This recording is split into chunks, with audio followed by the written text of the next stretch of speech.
But facing Sophia, he only felt heartache. He even quickly found an excuse for her in his heart. It must have been those two concubines. They said they came to offer well wishes, but in reality, they were making things difficult, making Sophia feel wronged. Sophia only opened her eyes when she heard Daniel Young's words. For a moment, Daniel Young was lost in the vastness of her eyes. Lost, and then sinking deeper, sinking so deep that he became infatuated, unwilling and unable to resist. Sophia also looked directly at Daniel Young, at his face, which resembled Bryan Danielson's by 7 parts, his demeanor by 9 parts, and his eyes by 10. Silently, in her heart, she made up her mind. Let me let go of everything and love once more. The ceremonial mama beside them chuckled softly, waking the two of them. Following tradition, the mama had Daniel Young sit on the bed as well, the two sitting side by side. The mama brought over half-cooked descendant buns. She had them both taste a piece, but only asked Sophia, "Will you bear children?" Daniel Young also looked over and, echoing the ceremonial mama, asked, "Indeed. My wife, will you bear children?" For some reason, he omitted the word perhaps. Sophia blushed at being asked by both of them, but still answered clearly and firmly, "Yes. I will." Daniel Young laughed heartily. It was clear that his joy was genuine. The mama then brought over 2 tightly covered earthenware bowls. They used earthenware because porcelain bowls, under the lamplight, would reveal their contents. This is very meaningful. In 2 earthenware bowls containing noodles and dumplings. If the bride chooses the bowl of dumplings, it means the firstborn will be a son, if it's noodles, it will be a daughter. This is a long-standing Manchu custom, whether it's accurate or not is unknown. The author chose noodles when she got married and now has a beloved daughter. Principal wife Grace Evans also chose noodles at that time. Daniel Young didn't show any reaction, but it annoyed Vivian Lee for a while. Furthermore, Daniel Young and Grace Evans had been married for 3 years, and Grace Evans's belly still showed no signs of pregnancy, which made Vivian Lee dislike her even more. Sophia casually pointed to a bowl and opened it to reveal dumplings. She happily ate too, and seeing Sophia's joy, Daniel Young also became interested and ate the remaining dumplings from Sophia's bowl. The sight made the eunuch Theodore Murphy beside them gape in astonishment. He thought to himself, "Good heavens! This secondary wife, just where does she stand in the master's esteem, that he, a man of such meticulous tastes, would eat her leftovers? Oh! It seems I must show respect to this secondary wife from now on." The etiquette mama beside them saw Sophia open the bowl of dumplings, and her hand holding the bowl trembled, nearly dropping it to the ground. A mocking expression appeared on Daniel Young's face as he glanced at the etiquette mama. The mama immediately knelt down and began to beg for forgiveness. Daniel Young said nothing but whispered a few words to Theodore Murphy. He waited until Sophia and Daniel Young had finished eating the dumplings before allowing the mama to withdraw. Sophia knew at a glance that something was up. But she didn't say anything. Daniel Young explained to her, "I think this servant is old and frail and shouldn't be working anymore. Today is our joyous occasion, so there's no need to pay attention to her. Tomorrow, I'll hand her over to the Internal Affairs Department for handling." Daniel Young looked at Sophia, expecting her to plead for the old nurse or something. But Sophia had no such intention. He burst out laughing and asked, "Su-Su?" Sophia turned to look at him and said coquettishly, "Who are you calling Su-Su?" "This young lady's name is Wu Su, all right. It's a good thing I don't like gambling, otherwise, wouldn't that be terribly unlucky?" Pfft! Daniel Young chuckled, his arms wrapping around Sophia's slender waist, their foreheads touching. "What young lady? You're clearly this master's wife. This master wants to call you that, Su-Su. Su-Su. Su-Su." His voice deepened with each repetition, the final Su-Su uttered against Sophia's lips. The surrounding servants lowered their heads, not daring to make a sound. Sophia gave Daniel Young a little push and glanced at the surrounding servants. Daniel Young understood that she was embarrassed. He signaled to Theodore Murphy, who waved his hand, and everyone in the room quietly withdrew, waiting in the main hall. After Theodore Murphy finally exited, Jane, who was walking in front of him, suddenly turned back, slipped past him, and with a click, closed the inner room door. Theodore Murphy frowned upon seeing this, about to scold this impudent girl. Unexpectedly, Jane grinned and bowed to him, slipping a heavy pouch into his hand. It was so heavy that Theodore Murphy almost dropped it. Good thing he reacted quickly, holding it firmly, thinking to himself, holy moly. At least 10 taels of gold. This second madam is truly generous. Moneybags, indeed. He stopped scolding Jane and instead said amiably, our second madam is certainly different, even having a proper door installed, while the other madam only has a slightly thicker curtain. Jane smiled at him, and after he finished speaking, replied, what are you saying, Theodore Murphy? Our second madam isn't any different from others, just a bit more modest. Hearing this, Theodore Murphy truly laughed this time, teasing Jane, Sister Jane, honestly, I didn't see our second madam being any more modest just now in the room. Of course, only the two of them heard this remark. Jane didn't reply this time, only smiling and standing beside the door. Theodore Murphy naturally had to stand there and attend to them. But as soon as he stood still, he felt someone place a chair behind him, with a thick cushion on it. Theodore Murphy didn't hesitate to plop down. He sighed inwardly, ah. Comfortable. Exhausted all day, haven't had a moment to rest. Whoever placed this chair has good eyes. He turned his head, intending to offer a word of praise. But as soon as he looked up, he sighed again inwardly, ah. This second madam is not simple. Just the servants attending her are a cut above the madams. Looks like the winds of change are blowing in this household. It turned out that the person who brought the chair for Theodore Murphy was Diana, who was now holding a cup of hot tea, preparing to give it to him. Speaking of the bridal chamber, as everyone withdrew, Daniel Young's actions became, more audacious. He first pulled Sophia to sit beside the bed, cupping her face in his hands and gently kissing her. First her forehead, then her eyebrows, down to her eyes, then her nose, and finally her lips. The kiss was light and tender, like swan feathers, making Sophia intoxicated. She lightly licked Daniel Young's lips with her tongue. Sophia's whole body trembled. Daniel Young released Sophia's lips, chuckling softly. Sweetly, he said, little thing, so sensitive. But unexpectedly, because of this one sentence, Sophia, who was just immersed in love and tenderness, suddenly pushed Daniel Young away and sat up, getting off the bed. Standing at the edge of the bed, her face still flushed with excitement, she raised her voice and shouted at Daniel Young, little thing, who's a little thing? I'm a person, not some thing. Is that how you see me? Am I a little thing? A plaything? As she spoke, tears welled up in the corners of her eyes. Damn it! Daniel Young cursed under his breath. He thought, if it were anyone else, I would have already slapped them. Daniel Young wanted to scold Sophia, to tell her she was ungrateful. But when he looked up and saw Sophia's reddened eyes, his heart softened, leaving only distress. He sighed inwardly, mocking himself. This is truly my nemesis, he thought. He took a deep breath, then smiled and got off the bed, embracing Sophia. Look at you. What are you so angry about? Me. Calling you little thing is just a term of endearment. Why are you so furious? Who said you're a plaything? You're my beloved madam.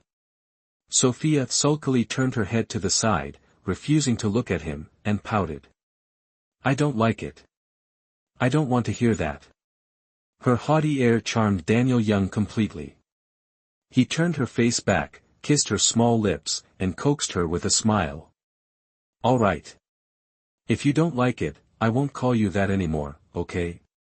Humph. Then tell me, who were you calling little thing just now? Sophia wouldn't let him off the hook, glaring at Daniel Young. Daniel Young, moved by her gaze and eager to take her to bed and make love to her, was left with no choice. He soothed her, saying, just now, I was calling myself that, all right? Sophia finally smiled, giving him a sideways glance. PSH. You're not a thing. Hashtag Chapter 15, Wedding Night, 2, this time, Daniel Young was truly at his wit's end with Sophia. Exasperated, he pinched her little nose and feigned seriousness. My. What a sharp-tongued lass, even daring to tease your own husband. Sophia wasn't the least bit intimidated by his feigned expression. She looked at Daniel Young, her voice sweet and coquettish. Who would dare tease you? You're clearly my beloved husband. Not a thing at all. Unless, you are. She deliberately drew out the last two words, tilting her head and looking at him flirtatiously. Provoked by her voice and gaze, Daniel Young's desire flared. He swept her up into his arms and kissed her hard on the face. You sly little minx, I'll show you what's what today. With that, he gently tossed her onto the bed and followed, covering her body with his own. However, Sophia was no docile damsel. She wriggled and squirmed beneath him, muttering, humph. This little vixen wants to see what skills and tricks you have, Taoist. Let's see how you tame me. Her defiant and dissatisfied expression filled Daniel Young with adoration. Daniel Young pressed down, capturing her small, fragrant lips in a deep kiss, silencing her protests. After a long while, when Daniel Young finally released her lips, Sophia felt dizzy, thinking, lecher.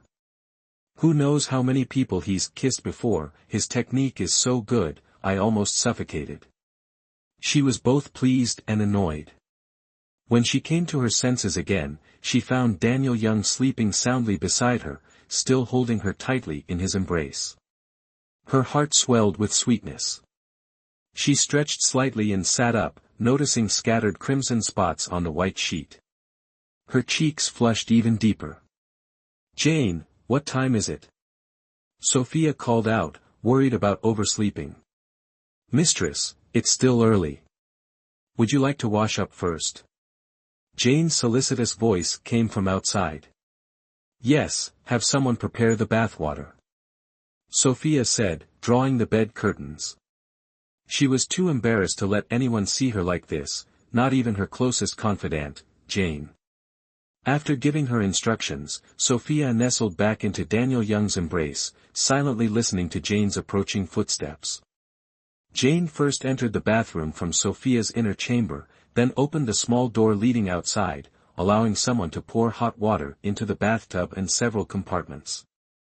After draining the water, she closed the outside door and lowered the thick wind-blocking curtain.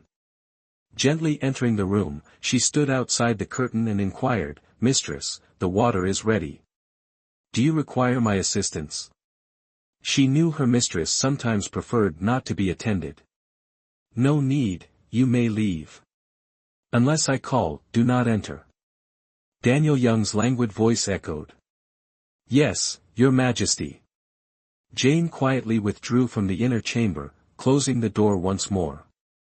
Theodore Murphy, having reluctantly considered himself rested for the night, rose and asked her, Has His Majesty granted permission for me to attend him? Not yet. His Majesty has awakened, but instructed that unless he calls, no one is to enter. Jane bowed slightly to Theodore Murphy. Theodore Murphy's face stiffened momentarily, thinking, this is truly a first for His Majesty. Awake and not requiring attendance. It seems this second consort is not to be underestimated. With that thought, he immediately changed to a cheerful expression, saying to Jane and Diana, Congratulations. Congratulations. It seems our second consort has found favor with His Majesty. Such external interactions had always been Jane's forte. Hearing Theodore Murphy's words, Jane responded with a bright smile, borrowing Theodore Murphy's auspicious words. In the future, please don't forget to put in a good word for our mistress with His Majesty. We've heard that within the Clark's residence, you are the most favored in His Majesty's eyes. Theodore Murphy nodded cheerfully, waving his hand. No such thing as a favorite, it's just those youngsters' nonsense, don't believe them. I'm still waiting for the second consort to look after me in the future. The two exchanged pleasantries at the door, establishing a connection. Back in the room, Sophia, seeing that Daniel Young was awake, felt a bit embarrassed. She wanted to pull the covers over herself. But Daniel Young pulled them back down, saying rather lewdly, "Sophia, last night, there's nothing on your body I haven't seen, haven't kissed. Covering up now is a bit late, don't you think?" Sophia, her face flushed with embarrassment and a touch of anger, stubbornly decided not to cover herself. Naked, she attempted to get out of bed. Daniel Young just watched. Fine. Stubborn again, he thought. After attending to Sophia, Daniel Young carried her to sit beside the bathtub, having her instruct him on how to use the chamber pot.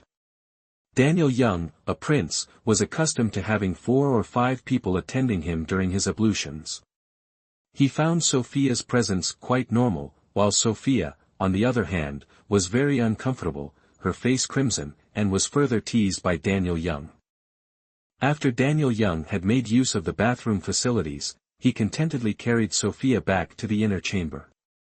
Only then did he summon attendants to help them dress, dine, and finally, apply their makeup meticulously. Once everything was prepared, the two were to enter the palace to pay their respects and offer their gratitude. Chapter 16, Acknowledging Family. Sophia, as the second consort personally decreed by the emperor for Daniel Young, held a noble status. According to established custom, a second consort chosen through the imperial selection process held a status only slightly below that of the principal consort, equivalent to a Ping wife. Not some concubine, some princess, who gains favor by giving birth or by her husband's affection, and is then elevated to the position of secondary wife, can compare. That's why Grace Evans, the official wife of Mr. Clark, is so wary of Sophia Robinson. And right on her wedding night, she made her move against her. "Mama, I was truly exhausted last night and didn't have time to ask about the food they served." Grace Evans trailed off, glancing at her nursemaid. Nurse Collins's face didn't hold the usual gentle smile Grace Evans was accustomed to. Instead, her brow was furrowed, her expression grim. It made Grace Evans's heart clench. She grasped her nurse's hand, anxiously asking, "What's wrong? Did it not work? Did she find out?" But, that's impossible, she just arrived yesterday, how could she have so many eyes and ears, so much help?" Seeing her nurse still silent, her anxiety intensified. "Mama, say something. You're going to worry me to death." She shook Collins's hand vigorously. Sigh. "Mistress, it didn't work. This old servant thinks you should feign illness and rest for a while." Mama Collins, seeing the anxiety of the young mistress she raised, couldn't help but say with a heavy heart. Last night, that ceremonial matron we bribed, was confined by grandfather late at night. It seems grandfather noticed something amiss, but he didn't say anything. This morning, this old servant sent someone to inquire further. They said that last night, concubine Robinson lifted her bowl to reveal dumplings. It seems grandfather was already aware of Madame's actions.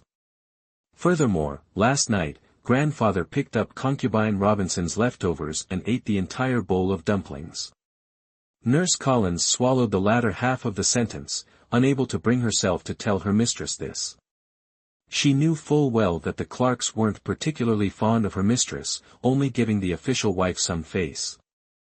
Moreover, due to Madame's recent actions within the household, the Clarks were already quite displeased, otherwise, they wouldn't have handed over household management to a senior matron. This newly arrived concubine, whether the Clarks truly favored her or merely pretended to, was a formidable opponent for her mistress.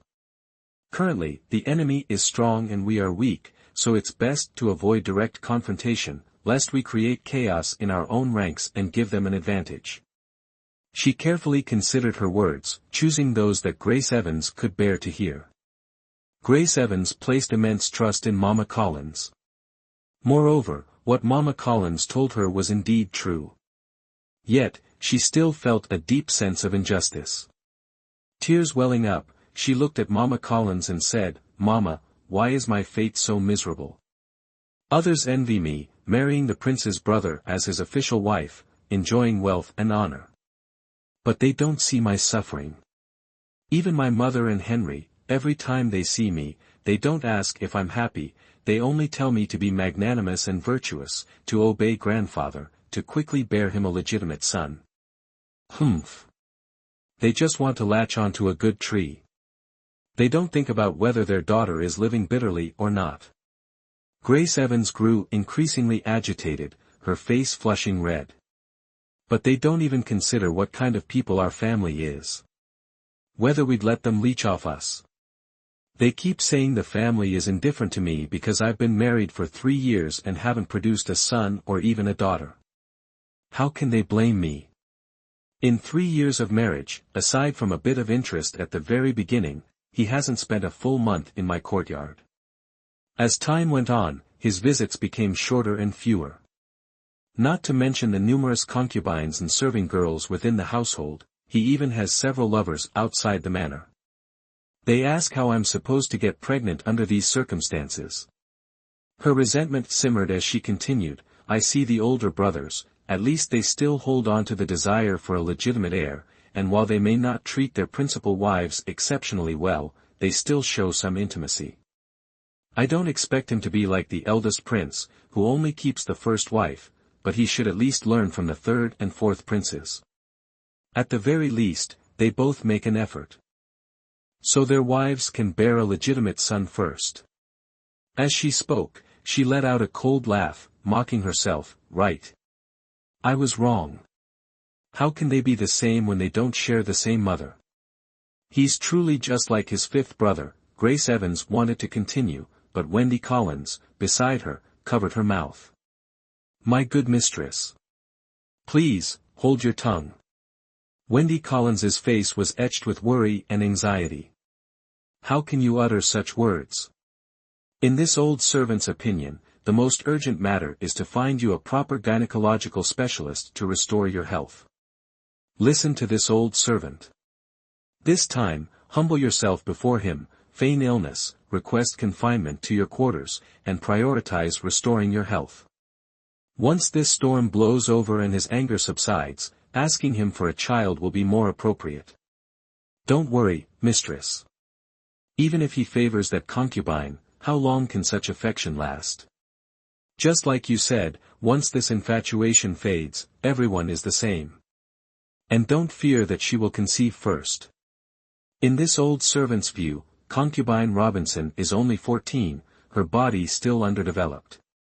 While intimacy might not be an issue given his favor, childbirth is a different matter. Conception won't be easy. Furthermore, even if she does conceive first, there's no guarantee she'll carry to term. Even if she gives birth, her delicate constitution will likely suffer. Why bother scheming against her? Be careful not to let others benefit from your actions." After Wendy Collins finished her calculated speech, Grace Evans finally felt some relief.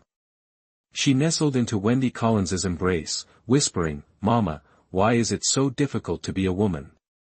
I'm fortunate to have you. You're the only one who advises me and treats me so kindly." Wendy Collins's eyes reddened, but she couldn't cry, it would be improper. She simply held Grace Evans tighter, her hand gently stroking her back. It wasn't until afternoon that Daniel Young and Sophia emerged from the imperial palace, followed by the 10th prince, that persistent shadow. This morning, Sophia and Daniel Young visited the Empress Dowager's longevity palace. They paid their respects to the Empress Dowager, the Emperor, Consort Dong, and Vivian Li. Following the wedding, the next day, the prince and his wife, attired in formal court robes, were escorted by officials from the ministry of the imperial household to the presence of the Empress Dowager, the Emperor, and the Empress to perform the formal greetings. The prince stood in front, his wife behind. The prince performed the 3 kneelings and 9 kowtows, while the wife performed the 6 curtsies, 3 kneelings, and 3 prostrations. They then paid their respects to the prince's birth mother. Each performed the appropriate rituals before withdrawing. When Sophia arrived for the ceremony, only the Empress Dowager and Vivian Li were present, which was considered sufficient recognition for Sophia. Sophia should truly thank the Grand Madam for the Emperor's presence today. Yesterday, after returning home, Grand Madam Isabel Mitchell, while sitting on her heated bed, recounted the amusing story of Daniel Young's wedding night to the eldest prince, causing him to laugh heartily. Slapping the table, he exclaimed, "Tomorrow, I must go to the palace early to see what kind of woman could make that self-proclaimed suave and debonair 9th brother so hasty." Today, the eldest prince did indeed enter the palace at the crack of dawn. Unexpectedly, Emperor Alexander Qing also rose early today. Hearing that the eldest prince had arrived, he summoned him for breakfast and inquired, "Why are you here so early today?" The eldest prince then recounted the Grand Madam's story from the previous night. Upon hearing it, Alexander Qing also laughed heartily, and the thought of meeting Sophia arose in his mind. After breakfast, the emperor led the eldest prince and the later arriving crown prince directly to Longevity Palace. Just imagine, with the emperor already at Longevity Palace, who in the harem would dare not to attend? Therefore, this morning at Longevity Palace, there was truly a full house.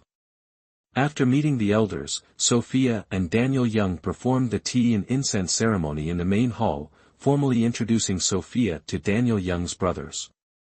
Today, Sophia truly met everyone. The frail and noble crown prince, the imposing and majestic eldest prince, the handsome 3rd prince, the cold and courteous 4th prince, the 5th prince, strikingly similar to Daniel Young but taller, the quiet 7th prince, the gentle-faced 8th prince, the sly and cunning 10th prince, and so on. Today, these princes all suffered from the same ailment, whether glancing surreptitiously or staring intently, they all scrutinized Sophia from head to toe, front to back. Sophia endured these curious and sometimes meaningful gazes, reluctantly completing the tea and incense ceremony. However, these elder and younger princely uncles continued to stare at her, making her so embarrassed that the heat in her face persisted. Daniel Young, who had been holding his breath since the ceremony began, finally erupted, embracing Sophia and burying her face in his chest. His face flushed crimson, he roared, "What kind of elder and younger uncles are you, staring at my wife until her face is red?" The princes, witnessing Daniel Young's actions, were initially silent, then burst into laughter that threatened to tear the roof off. Even 4th Prince Robert White, who was usually as cold as ice, laughed until his sides hurt, let alone the others. Most annoying was Edward Taylor, who, while laughing, pointed at Daniel Young and said, "Oh my! Daniel Young! Don't tell me, even if we brothers are curious and look at our little sister-in-law a few times, but, it wouldn't make her face flush red like that." "That's right. That's right. Could it be that Daniel Young won't let our little sister-in-law go out anymore? Or, whenever she goes out, she has to be wrapped in silk from head to toe, not letting anyone see her." This was the young 14th Prince, Peter Harris. Daniel Young, usually the most eloquent of the Clarks, was rendered speechless by his 2 younger brothers' relentless questioning. He stood dumbfounded before them, clutching his little wife tightly, looking utterly adorable in his bewildered state. Held tightly in his embrace, Sophia's embarrassment intensified, making it impossible for her to lift her head. In a fit of flustered pique, she pinched Daniel Young hard on the waist. Caught off guard, Daniel Young yelped in pain, "Ouch! That hurts!" The laughter, which had begun to subside, erupted anew. ### Chapter 17, Concubine. The laughter echoing from the heavenly hall brought the greatest joy to Emperor Alexander Qing and the Empress Dowager. Emperor Alexander Qing, usually a master of composure, found himself smiling at the sound of his son's genuine mirth. He turned to the Empress Dowager and remarked, "I wonder what's got those rascals so amused." The Empress Dowager, also having heard the laughter, beamed, her smile impossible to contain. Within the palace, the Empress Dowager was foremost among those who felt no need to conceal their expressions or sentiments. Honestly, the older those little scamps get, the more ridiculous they become. The solemn faces they put on when they come to pay their respects are quite enough for me. They were much more endearing when they were younger, breaking my bowls and cups. The Empress Dowager spoke the truth. Alexander Qing nodded in agreement, thinking, indeed, children's hearts grow along with their age. He glanced at Liu Hall and instructed, "Go and see what's causing all the laughter." Liu Hall bowed to his superiors and withdrew from the main hall. He returned shortly. Approaching Alexander Qing, he knelt and reported, "Your Majesty, the princes are laughing at Daniel Young." While this news didn't faze the others, Vivian Lee's hackles immediately rose. What, she thought, a whole pack of them laughing at my son. Her initial anger gave way to reflection. This isn't right. It's the recognition ceremony, this shouldn't be happening. Oh. They're all ganging up on my little ninth. Daniel Young has 7 older brothers, not to mention his own brother, Danny. And Daniel Young himself isn't one to be trifled with. There must be more to this. Her anger subsided somewhat, but she still looked expectantly at Liu Hall, urging him to continue. Alexander Qing shared Vivian Lee's thoughts. He knew his 9th son was no pushover. How could he be subjected to such ridicule at his own recognition ceremony? Not to mention Edward Taylor, practically joined at the hip with him. He then noticed Vivian Lee's prompting gaze. His expression hardened as he addressed the kneeling Liu Hall. "Liu Hall, stop beating around the bush and tell me everything. It seems you're asking for a beating." Liu Hall, Alexander Qing's attendant for decades, spent more time with His Majesty than even the most favored concubine. He knew the emperor's every move like the back of his hand and could easily see through Alexander Qing's pretense. Playing along, he crawled forward a few steps and replied, "Your Majesty is wise. I wouldn't want that beating even if I lived 100 lifetimes. But it's true, the princes were laughing at Daniel Young." This time, he couldn't exploit the situation. Vivian Lee's glare could burn holes right through him. The princes must have heard about Daniel Young's behavior at the wedding yesterday. So, it was unavoidable that they'd steal a few glances at the new secondary wife today. The little eunuch attending her said that the secondary wife, being shy, blushed a bit. Daniel Young, upon seeing this, became displeased. He immediately embraced her, shielding her face, and said. "And what did he say?" "The Emperor, the Empress." Dowager, and Vivian Lee asked in unison, their eyes twinkling with amusement. "He said, he. He said, with all the princes around, acting like great-uncles and little-uncles, how could they stare at his wife? Looking at his wife's face until her skin peels off."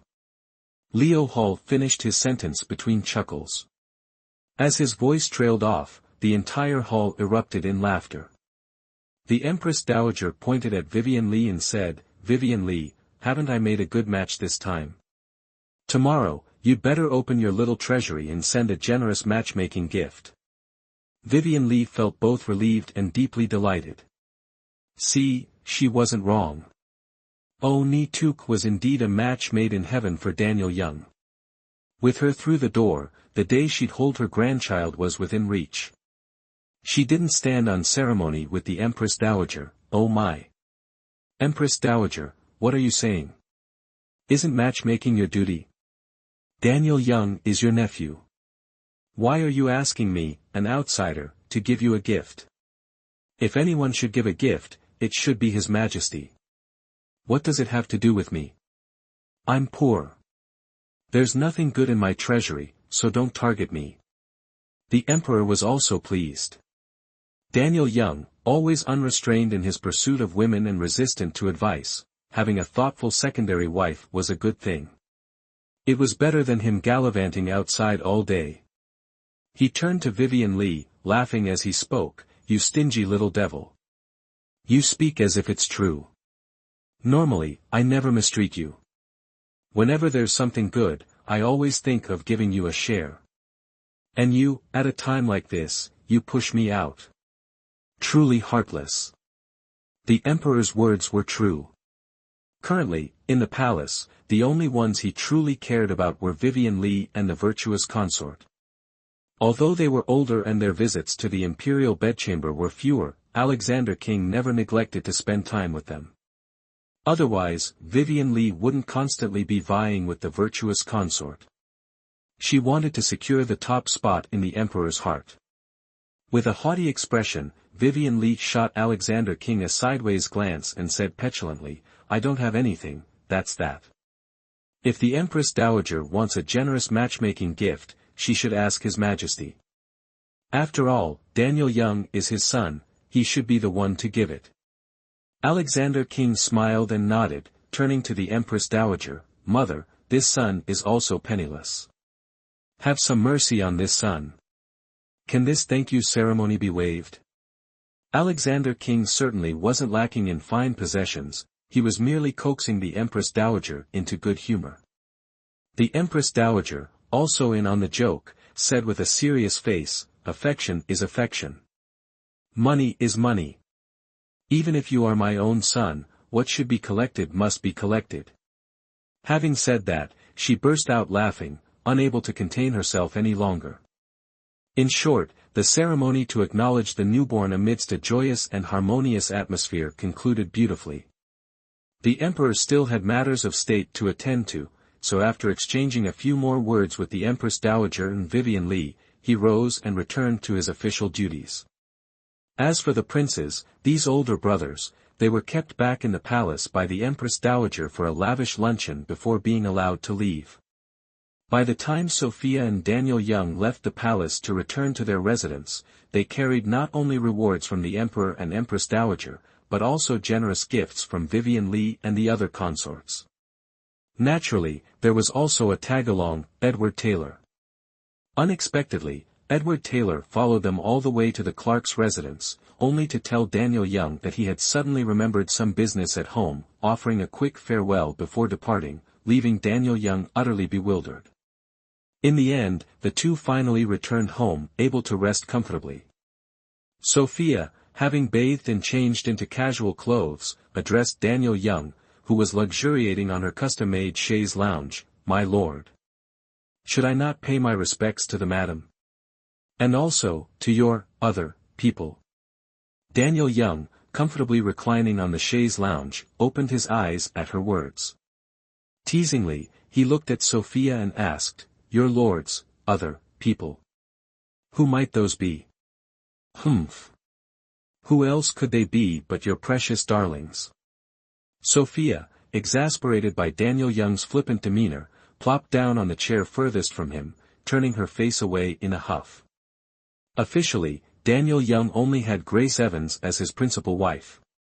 He also had two titled ladies bestowed upon him by the Emperor, Lucy Moore and Julia Edwards. And then there was Sophia, his newly wedded secondary wife. But the unofficial ones were countless. Within the residence, there were no fewer than a dozen acknowledged concubines, along with several maidservants and personal attendants. Outside, he kept 2 or 3 mistresses, in addition to a number of low-born courtesans, too numerous to count. Before the marriage, Sophia's third elder brother, David Robinson, had investigated everything. In David Robinson's opinion, this marriage was unacceptable. If his younger sister truly married into that household, wouldn't she be tormented to death? But not marrying would be defying an imperial decree, and if they weren't careful, their entire family could pay with their lives. He could only reluctantly tell his younger sister that if anyone dared to mistreat her after she married, she should let him know, and he would storm their gates and cripple them. He also carefully instructed Sophia that even if Daniel Young bullied her, she must tell him, her brother, David Robinson, who feared no prince. He would stand up for his younger sister, and he figured even the emperor wouldn't be able to interfere. As long as his younger sister lived well, he would risk everything. So, the thought of these people made Sophia's heart particularly heavy, and she especially missed her third brother. Daniel Young, seeing Sophia sitting so far away from him, her expression a mixture of anger and sadness, felt a strange mix of amusement and guilt. He was pleased that Sophia's sadness over his numerous women indicated she was jealous, proving she cared for him.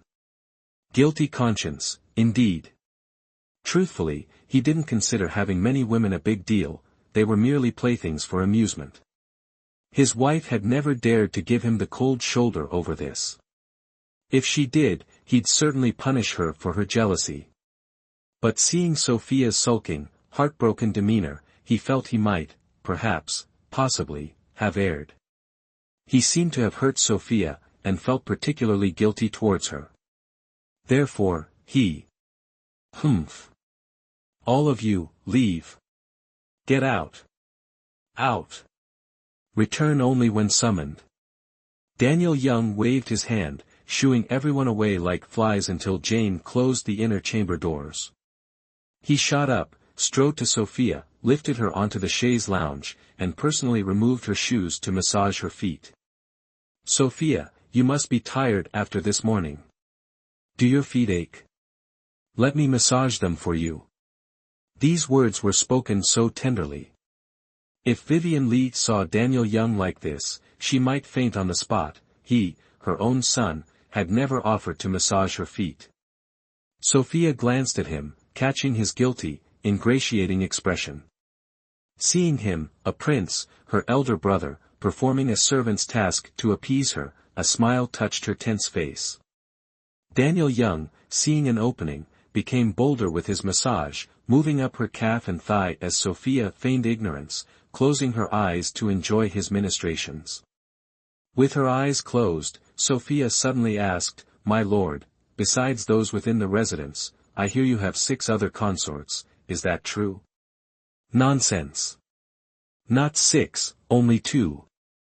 Daniel Young belatedly realized Sophia had tricked him into revealing the truth. His reaction came too late.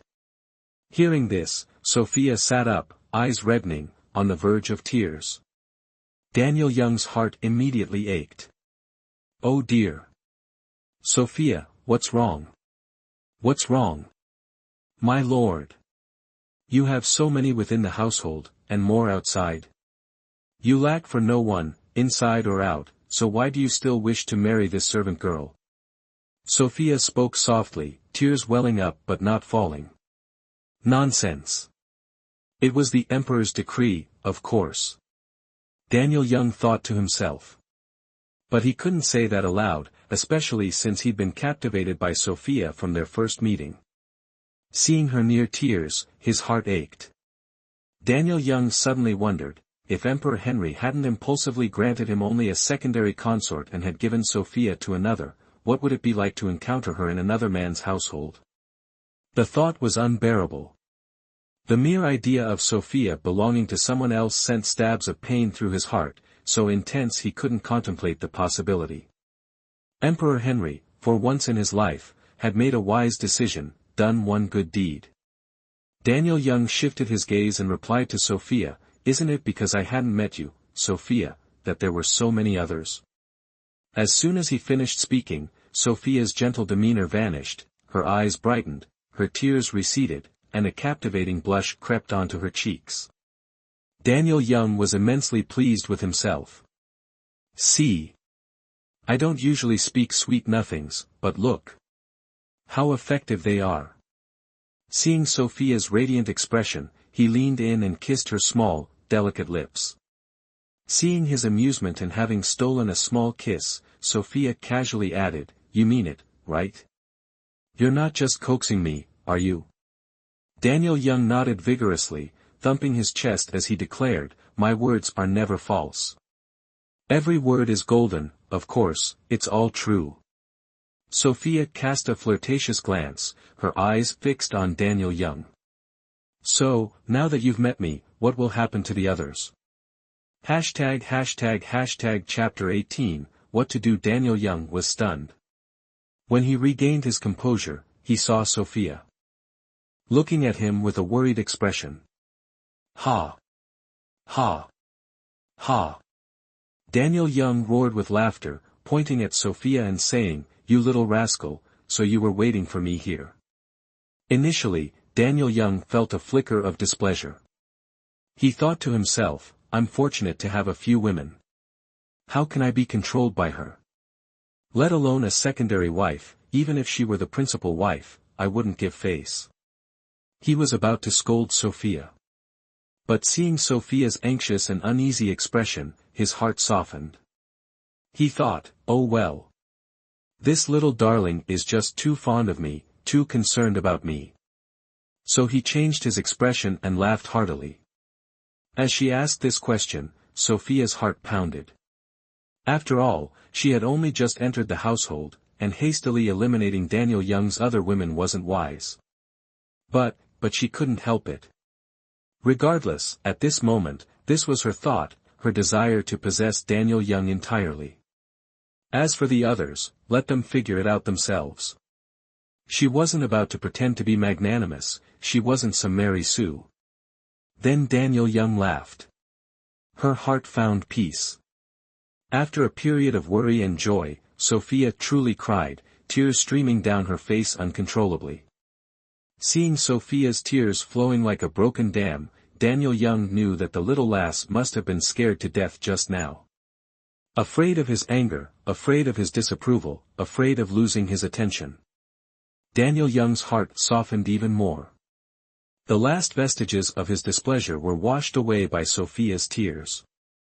With a helpless expression, he embraced Sophia and said tenderly, "Look at you. I haven't even scolded you for being jealous and not at all magnanimous. Why are you crying first?" Hearing Sophia's words, Daniel Young was inwardly delighted. Maintaining a facade of seriousness, he shifted his hand lower, giving her small bottom a playful pat. "Honestly. You're like a child, crying at the drop of a hat. Not at all like a proper young lady. And jealous too. It's a good thing we're alone. If anyone overheard and spread it around, your reputation would be ruined. Don't ever say such things in front of others again." Women's reactions in these matters are truly swift. Nestled in Daniel Young's arms, Sophia immediately inquired, "What about behind their backs?" Exasperated, Daniel Young gave her bottom another swat. "Not behind their backs either," he declared. "Humph. I knew it, everything you just said was a lie. What, needing those women to find me, it's all deceit. You're a liar. Let go of me. Let me go." Hearing Daniel Young's refusal, Sophia's anger flared, and she struggled in his embrace. All right. All right. My dear, I'll have someone dismiss all those outside women tomorrow, okay?" Seeing Sophia's genuine anger, Daniel Young stopped teasing her. Hearing his words, Sophia ceased her struggles, settling back into his arms like a large, affectionate cat. She lifted her head and quickly kissed the corner of his lips, then asked with a smile, "What about the women within the household?" Daniel Young was truly exasperated. This little minx changed her mood faster than the turn of a page, sunshine one moment, rain the next. Little vinegar jar. No, a small vinegar jar is more like it. Tell me, what should we do? Daniel Young kissed the corner of Sophia's eye, already swollen from crying. This time, Sophia was truly happy, a grin stretching from ear to ear. "My dear. Those in the household without a title, give them money and send them away," she exclaimed, her eyes sparkling like stars. Seeing her joy, Daniel Young tapped her nose lightly. "All right. I don't mind." He meant it, those without titles were mostly maidservants and courtesans. To Daniel Young, they truly didn't matter. "So, what do you want to do with the titled women in the household?" Daniel Young realized Sophia had a plan. She wouldn't be satisfied until all his concubines were dealt with. This time, He wanted to see what tricks she had up her sleeve for his official concubines. Sophia's earlier words were from the heart. To say she had planned to deal with these women would be a grave injustice. Like a child visiting someone else's house, upon seeing a new toy, she would become attached, refusing to let others touch it. Even if the toy had an owner, if anyone dared to compete for it, she would surely hit them and fight for it. But when an adult explained that the toy belonged to someone else and not just her, that if she liked it, she could only share it, or not play at all and go home, most children would compromise and share. Sophia was the same, although Daniel Young was a person, not a toy, of course. Sophia could deal with Daniel Young's insignificant women without a second thought. But for those women who were rightfully his, she could only compromise, despite her inner reluctance. This isn't modern times. In this era, it's perfectly normal for men to have 3 wives and 4 concubines. Even a farmer, with a couple extra bushels of rice from the harvest, would consider taking a concubine, let alone Daniel Young, the emperor's son. It could be said that he only lacks what he doesn't want, not what he can't have. When Daniel Young inquired about his officially recognized concubines, Sophia's unexpected silence contrasted sharply with his expectations. She buried her face deep in his chest. At first, Daniel Young thought the little lass was pondering something to say. Then, he noticed a chilling dampness spreading across his shirt front. He realized Sophia was crying. He quickly lifted her face to look, but she stubbornly refused to meet his gaze, clinging to him and weeping. Daniel Young, afraid of hurting her, could only gently stroke her back. After a long while, Sophia finally lifted her head. Daniel Young saw her eyes, swollen like peaches. Amused and heartbroken, he lightly scratched her nose. "What are you crying about?" he asked. "Humph." Sophia attempted a haughty sniff, but it came out as a watery snort. Mortified by the unladylike sound, she immediately blushed, covering her nose with a handkerchief, her large eyes filled with embarrassment. "Ha! Ha! Ha!" Daniel Young couldn't contain his laughter any longer. Careful not to wound Sophia's pride, he chuckled softly, tears welling in his eyes, his whole body shaking. Sophia, wiping her nose, squeaked, "Stop laughing. Stop laughing." Daniel Young took several deep breaths to compose himself.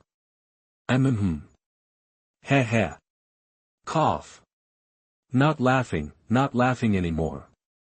Eyes crinkling with mirth, he reached out and brushed Sophia's bangs from her forehead. "Tell me," he said, his gaze softening, "how do you want to handle the women with official status in my household?"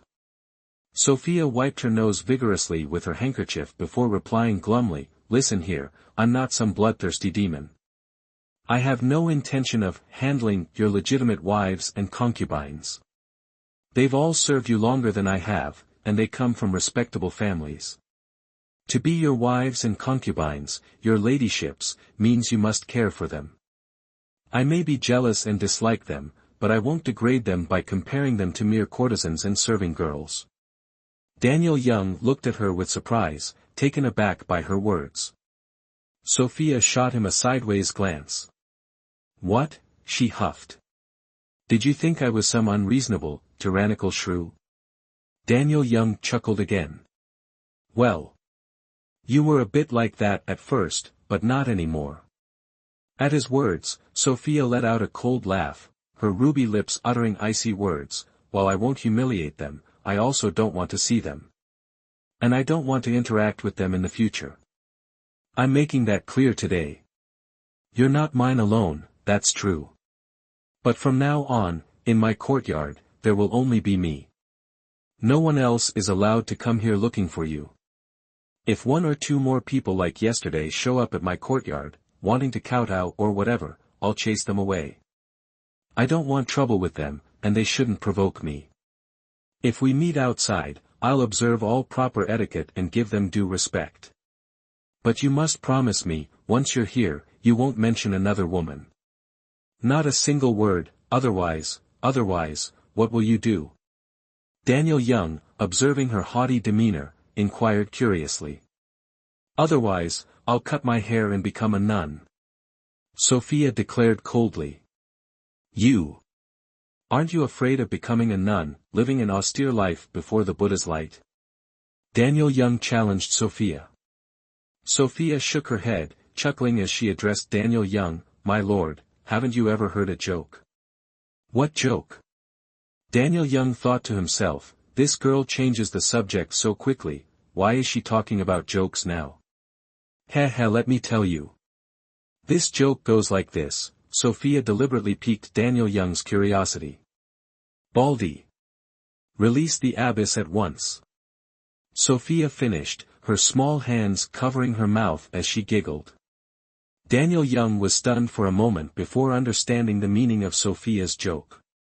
Anger surged within him, and he roared, How dare you! His hand slammed against Sophia's back. Ouch! That hurts. Sophia cried out in pain. Hurts? You still feel pain? Let's see if you dare speak such nonsense again.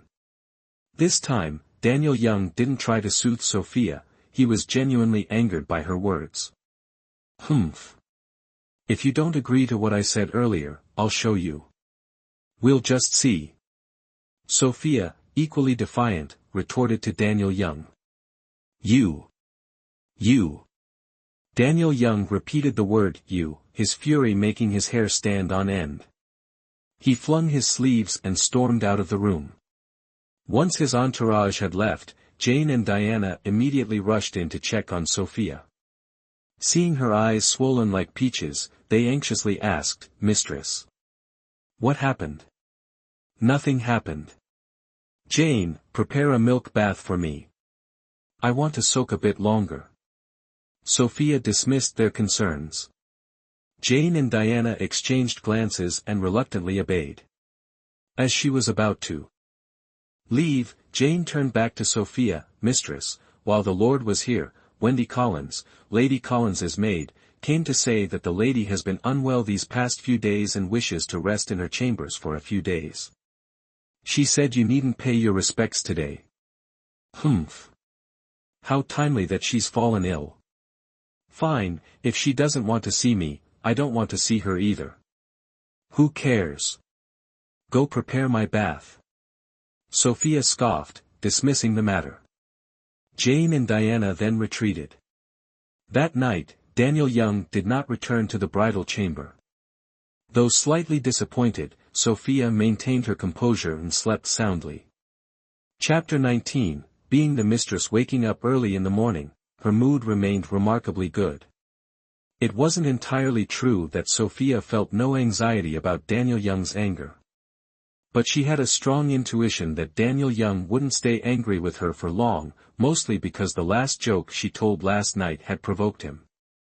Humph. Serves him right for making her jealous. This time, she wanted him to taste the bitterness too. Indeed.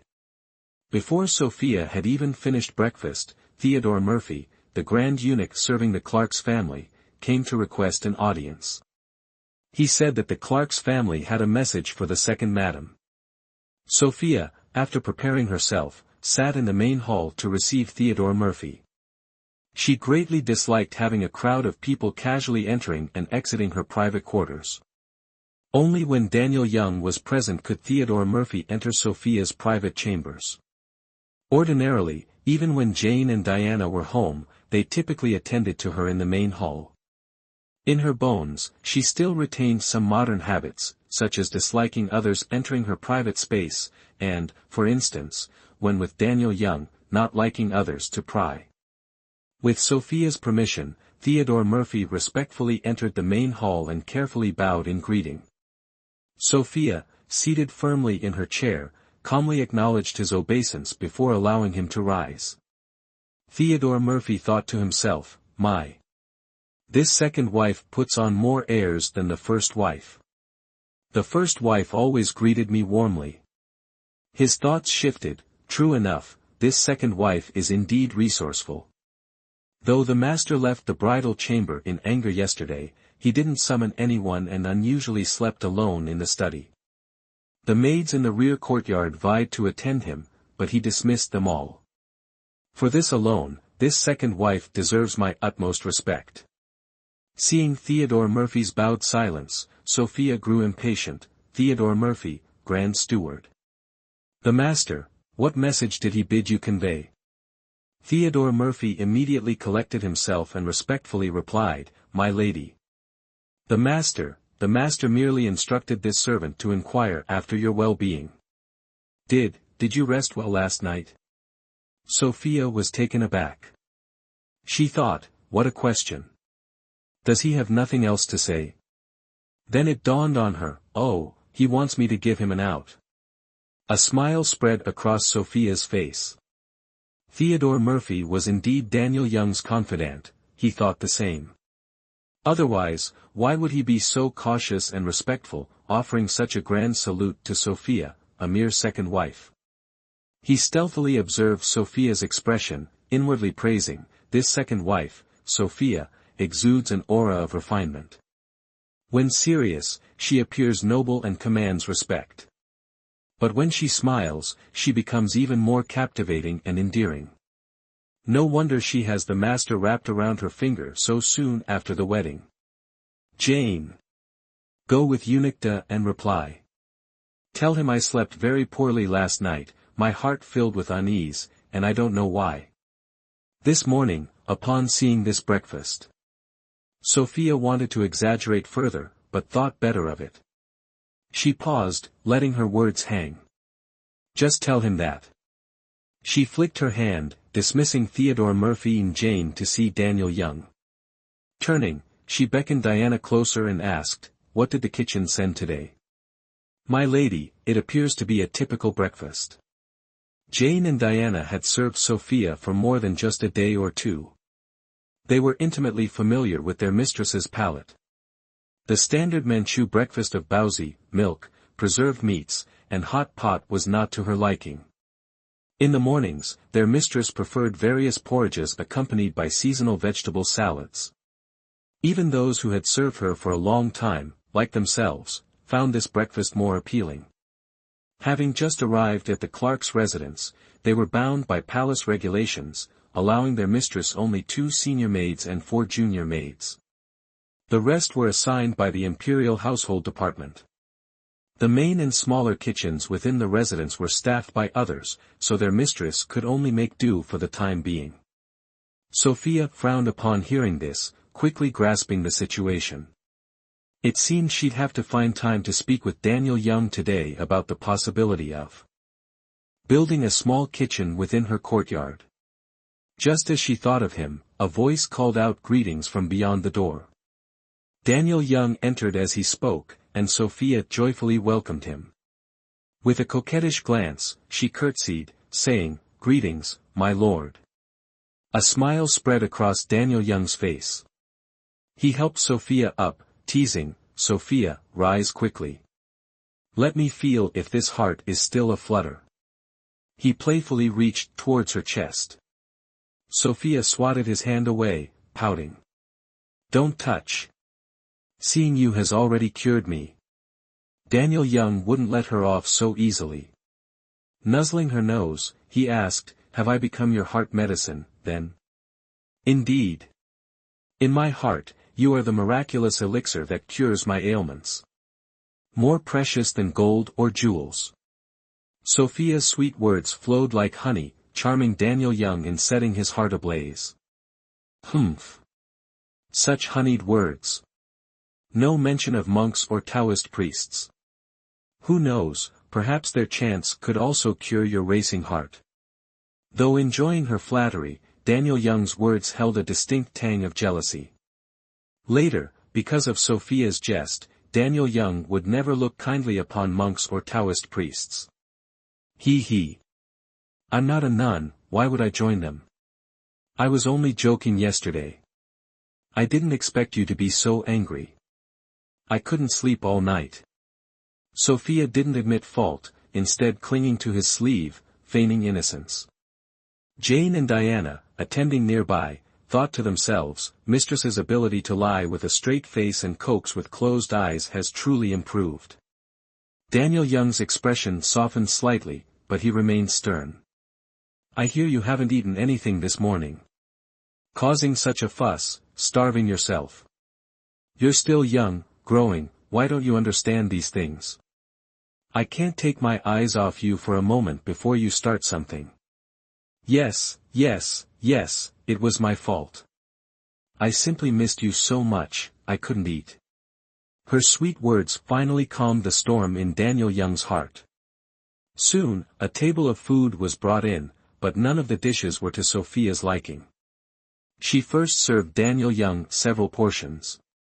Then, she sat down, dipping her bread in milk, eating small bites as if taking medicine. She didn't touch the meat or soup. Seeing this, Daniel Young frowned. Why aren't you eating properly? Does it not suit your taste? If you want something else, just tell the servants. You are a proper mistress in this household. Daniel Young suspected the servants were neglecting Sophia. My lord. You don't understand, I grew up in the holy city.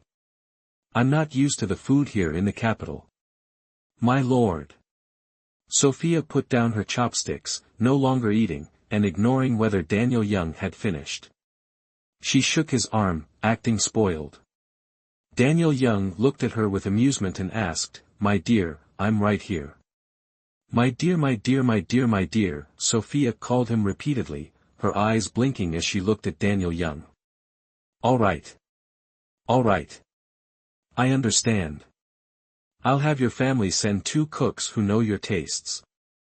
We'll set up a small kitchen just for you in the Garden of All Flowers, how about that?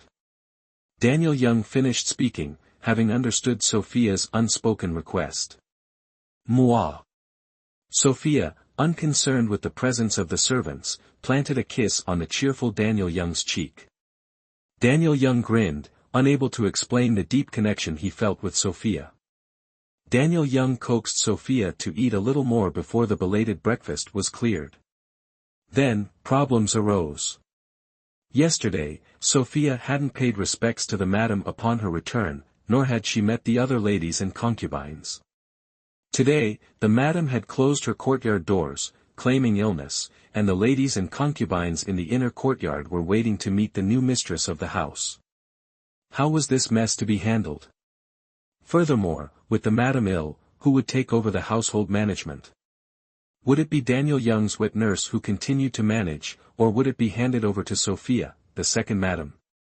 All these issues demanded answers today.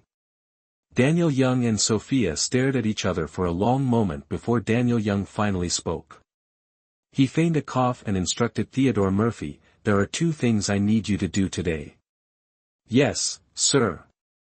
The first is to deal with those 2 outside. Give them the courtyard and the servants, along with 200 taels of silver. Make it clear to them that they have no further connection to me.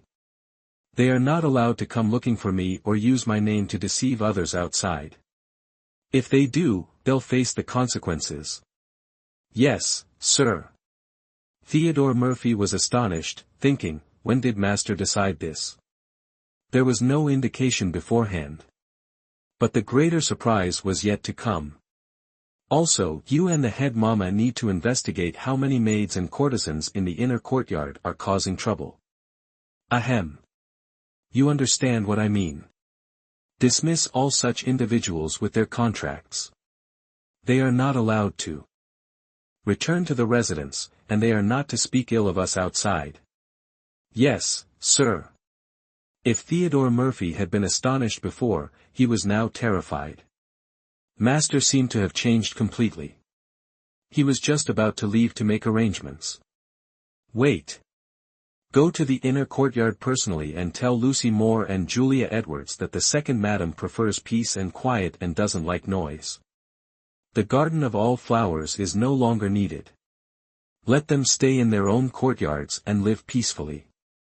Daniel Young truly remembered Sophia's words from last night. Yes, sir. This time, Theodore Murphy quickly departed, his mind in turmoil. Hearing these words, Sophia was overjoyed. She stood up ingratiatingly and went behind Daniel Young to massage his shoulders. She said sweetly, my dear. The madam is unwell at the moment and it's inconvenient for her to see me. But I can't use my youth as an excuse to disregard propriety. Later, I will kowtow to her outside her courtyard gate. In truth, Sophia didn't need to do this. Her position as second madam wasn't significantly lower than Grace Evans's, the first madam. But her willingness to do so touched Daniel Young deeply, making him love her even more. In the future, when Daniel Young spoke on her behalf to the madam, he would be even more resolute. Because since I stepped through this door, I have always respected you. What you do in the future is your own affair. Daniel Young truly didn't want Sophia to kowtow to Grace Evans. According to custom, a tea ceremony would suffice. However, with the madam unwell, Sophia couldn't perform the tea ceremony, and if word of this spread, though it sounded reasonable, it wouldn't be perceived well. Kowtowing, though a bit humbling, would prevent future gossip. He nodded slightly, accompanied Sophia to the madam's main courtyard, watched her kowtow, and then led her away. Finally, Sophia's position as the rightful mistress of the Clark's household was firmly established. From then on, the Clark's household, and the Clark's lives, began to change completely. Chapter 20, Reward. And the first change in this household was, naturally, a joyous occasion. Husband. Tell me quickly, what joyous occasion is it? Sophia's large, dark eyes, filled with curiosity, stared intently at Daniel Young as she asked. Daniel Young still wanted to pretend a bit longer. Sophia, however, didn't give him the chance, her small hand grasping his sleeve, coquettishly shaking it back and forth, insisting he tell her quickly. All right. All right. I'll tell you. I'll tell you. Daniel Young drawled, feigning reluctance. He glanced at Edward Taylor beside him, inwardly chuckling. Ha ha. Look at young master, usually boasting about how he handles women, how resourceful and imposing he is. Look, isn't he just like us now? No, even worse than us brothers, look, he's turned to mush. Ha ha. Emperor Henry intends to bestow titles upon several princes this year, brother. Maybe, probably, perhaps, there's a share for you too. Daniel Young spoke rather cautiously. What if the old man didn't include him? Oh dear. That would be a huge joke. The last time titles were bestowed, they only went up to the fifth prince. This time, those of them who were younger had all been out of the palace and established their own households for a while now. If they weren't granted titles, their faces would truly be hard to look at. As for him, it wasn't about lacking that bit of silver each month, the key was that he couldn't lose face. Really? That's wonderful, husband. I knew it, our husband is the best. Once Emperor Henry's decree comes down, I'll throw a huge banquet for you, we'll have a grand celebration. Sophia was truly overjoyed for Daniel Young, no longer caring about what the ancients said about being reserved or not. Looking at Daniel Young's beaming face, she planted a kiss. Making Daniel Young so happy he almost couldn't find north, this joy, ah. But he still retained a bit of reason. Hey! My sweet Sue. The decree hasn't come down yet, don't be so excited. It wouldn't be good if others saw. This matter isn't certain yet. I don't care what others think, anyway, I think our husband is talented, and logically, he should be granted a title.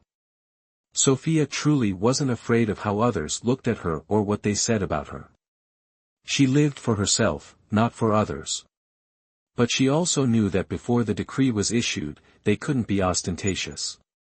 It was better to be a bit reserved.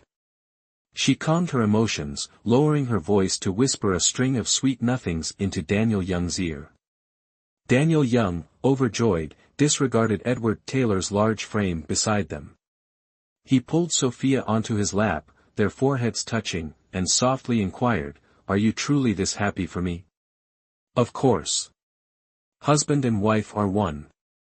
We're on the same side. Your honor is my honor. I'm truly happy for you." My lord, we should reward the entire household, so all the servants can share in the joy. Sophia was already envisioning the celebration for Daniel Young. Good. Good. Good. As you wish, rewards for everyone. Rewards for all. Daniel Young felt a warmth spread through him, especially upon hearing Sophia say, "Husband and wife are one, your honor is my honor." His joy was so great his teeth were practically bared in a wide grin. Edward Taylor, watching from the side, felt his teeth ache, nearly falling out from the sheer force of their affection. Hey! Hey! Ninth brother, there's a living, breathing person right here. Could you two be a little more mindful? Don't see anyone. The couple replied in unison, causing Edward Taylor to shrink back, discreetly touching his nose, and falling silent. A flicker of joy and envy crossed his eyes. Ninth brother is truly happy this time. When will I, the 10th prince, find such a kindred spirit? Trong Eaglewood Palace, the Forbidden City. Your Majesty, are you serious this time? You're not teasing me, are you? Vivian Lee asked, a playful smile on her face as she looked at Emperor Alexander King, who was leaning against her soft bed. When have I ever teased you? Don't push your luck. Emperor Alexander King chuckled, lightly tapping the beautiful woman beside him. Though Vivian Lee no longer possessed the youthful radiance of her younger days, the allure of a noblewoman in her late 30s or early 40s was undeniable. How could the newly arrived teenage girls in the palace compare? Since Gloria Baker's arrival, Emperor Alexander King had consistently favored his cousin. But at the beginning of the year, when you were preparing the imperial appointments, I heard you mention considering Daniel Young for a position. Vivian Lee pouted, advocating for her son. In the entire Forbidden City, only Vivian Lee dared speak to the emperor in such a manner. Aren't those two little rascals always restless, causing worry? But this month, the two brothers have shown much more restraint. Especially Daniel Young. I've noticed since marrying Sophia, he's abandoned his previous foolish antics. He's no longer gallivanting about, and each day at court, he appears much more mature. A few days ago, I even saw him in the imperial study hall, guiding his younger brothers with their studies. Emperor Alexander King was clearly pleased with Daniel Young's recent behavior. Exactly. I said that when Daniel Young was married to Grace Evans, he didn't show much improvement, helping you with official matters to share the burden. Since marrying Sophia, Daniel Young has clearly matured. He. Vivian Lee giggled, covering her mouth with a touch of innocent playfulness. Amused by Vivian Lee's rare display of girlishness, Emperor Alexander King reached for her soft jade hand, holding it gently in his own. Look at you, what are you giggling about? Something amusing? Tell me quickly. Emperor Alexander King teased, looking at Vivian Lee with a suggestive glint in his eyes. Humph. Vivian Lee pouted playfully at Alexander King. She rounded the table, settling onto his lap and looping her arms around his neck. She whispered in his ear. He. I truly have some joyful news. It's about some mischief Daniel Young got into, which 10th brother secretly told me. Vivian Lee, remembering 10th brother's delighted expression while recounting the story, laughed genuinely. This sincere laughter, naturally, piqued the curiosity of our great Alexander King. Quickly, tell me. That little rascal Daniel Young, has he gotten into trouble again? He hasn't he met his match yet? Edward Taylor said that a few days ago, he went to Daniel Young's residence and, together with Daniel Young and Sophia, listened to a fortune teller in the back garden. The fortune teller was quite captivating, and the two brothers were listening with great interest when Sophia, holding a grape, called out to Daniel Young. Daniel Young, completely engrossed, didn't even bother looking.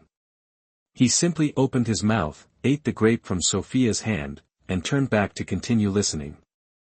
Only after Daniel Young and Edward Taylor finished listening to that segment did they notice Sophia staring intently at the Clarkses' mouth and stomach, her expression a mixture of wanting to speak and holding back.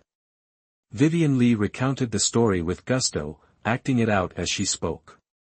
She played the role of Sophia, while the emperor played Daniel Young. They reenacted the scene, though, of course, this was all Vivian Lee's imagination, with the emperor playing along. Alexander Qing didn't see anything wrong with it. Newlyweds being intimate, feeding each other, it was understandable. What was so funny? Just like that. There's nothing to it. I heard that because of this incident, the Clarks gave the head kitchen steward responsible for washing vegetables a severe dressing down. What a heartless pair of parents. In the 40th year of Alexander Qing's reign, in the 11th month, the emperor's eldest son, Daniel Young, was appointed Prince of Jejun, the third son, Dani, was appointed Prince of Qingjun, and the seventh son, Dennis, the eighth son, William Brown, the ninth son, Daniel Young, and the 10th son, Edward Taylor, were all appointed Bail. Congratulations, Bail. Congratulations, Bail. A woman's clear voice of celebration rang out from the main hall of the Garden of All Flowers. Congratulations. Congratulations. A man's teasing voice replied, revealing a tone of pride and satisfaction. Needless to say, the two individuals within the room were Daniel Young and Sophia. This morning, at his residence, Daniel Young received the emperor's edict, officially releasing him from the ranks of the shaven-headed ACA and elevating him to the esteemed position of Bail. His heart overflowed with immeasurable joy. The capital is about to become lively. The eldest prince, Daniel Young, and the third prince, Inji, have been granted the title of Prince of the Second Rank, necessitating a grand celebratory feast to express gratitude to the emperor. Daniel Young also hurried to discuss with Sophia the most suitable date for their own celebratory feast.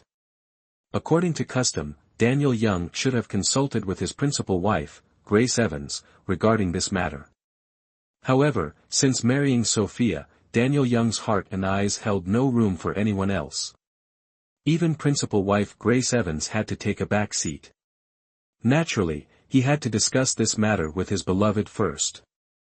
Chapter 21, Wife and Concubine Clash. 1. My lord, there's no need for further discussion. I believe we should simply disregard the timing of the other family's banquets. Tomorrow won't happen, definitely not enough time. The day after tomorrow, yes, the day after tomorrow. We shall invite the guests then. All right. All right. I want to celebrate your good fortune grandly, boisterously, and magnificently. Sophia exclaimed, excitedly gesturing with her hands, creating a lively atmosphere. Had the Clarks posed the same question to Grace Evans, her response would have been different, involving a gentle and measured discussion.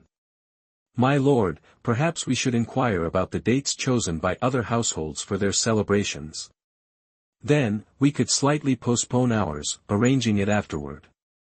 What do you think? In truth, Grace Evans's words and actions were the proper course. She genuinely had the Clarks' best interests at heart. However, it remained to be seen whether the Clarks would heed her advice. The Clarks' temperament has always been unconventional, resistant to such counsel, preferring to contradict others.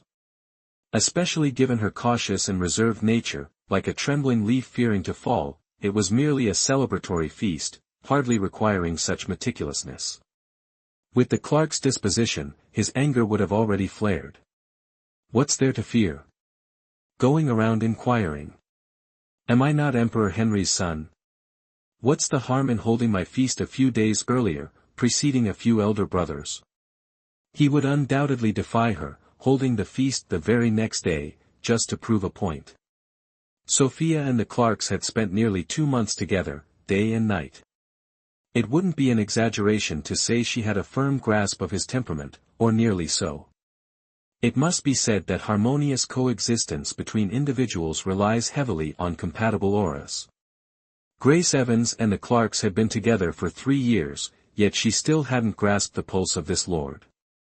Whereas Sophia achieved this understanding in less than 2 months.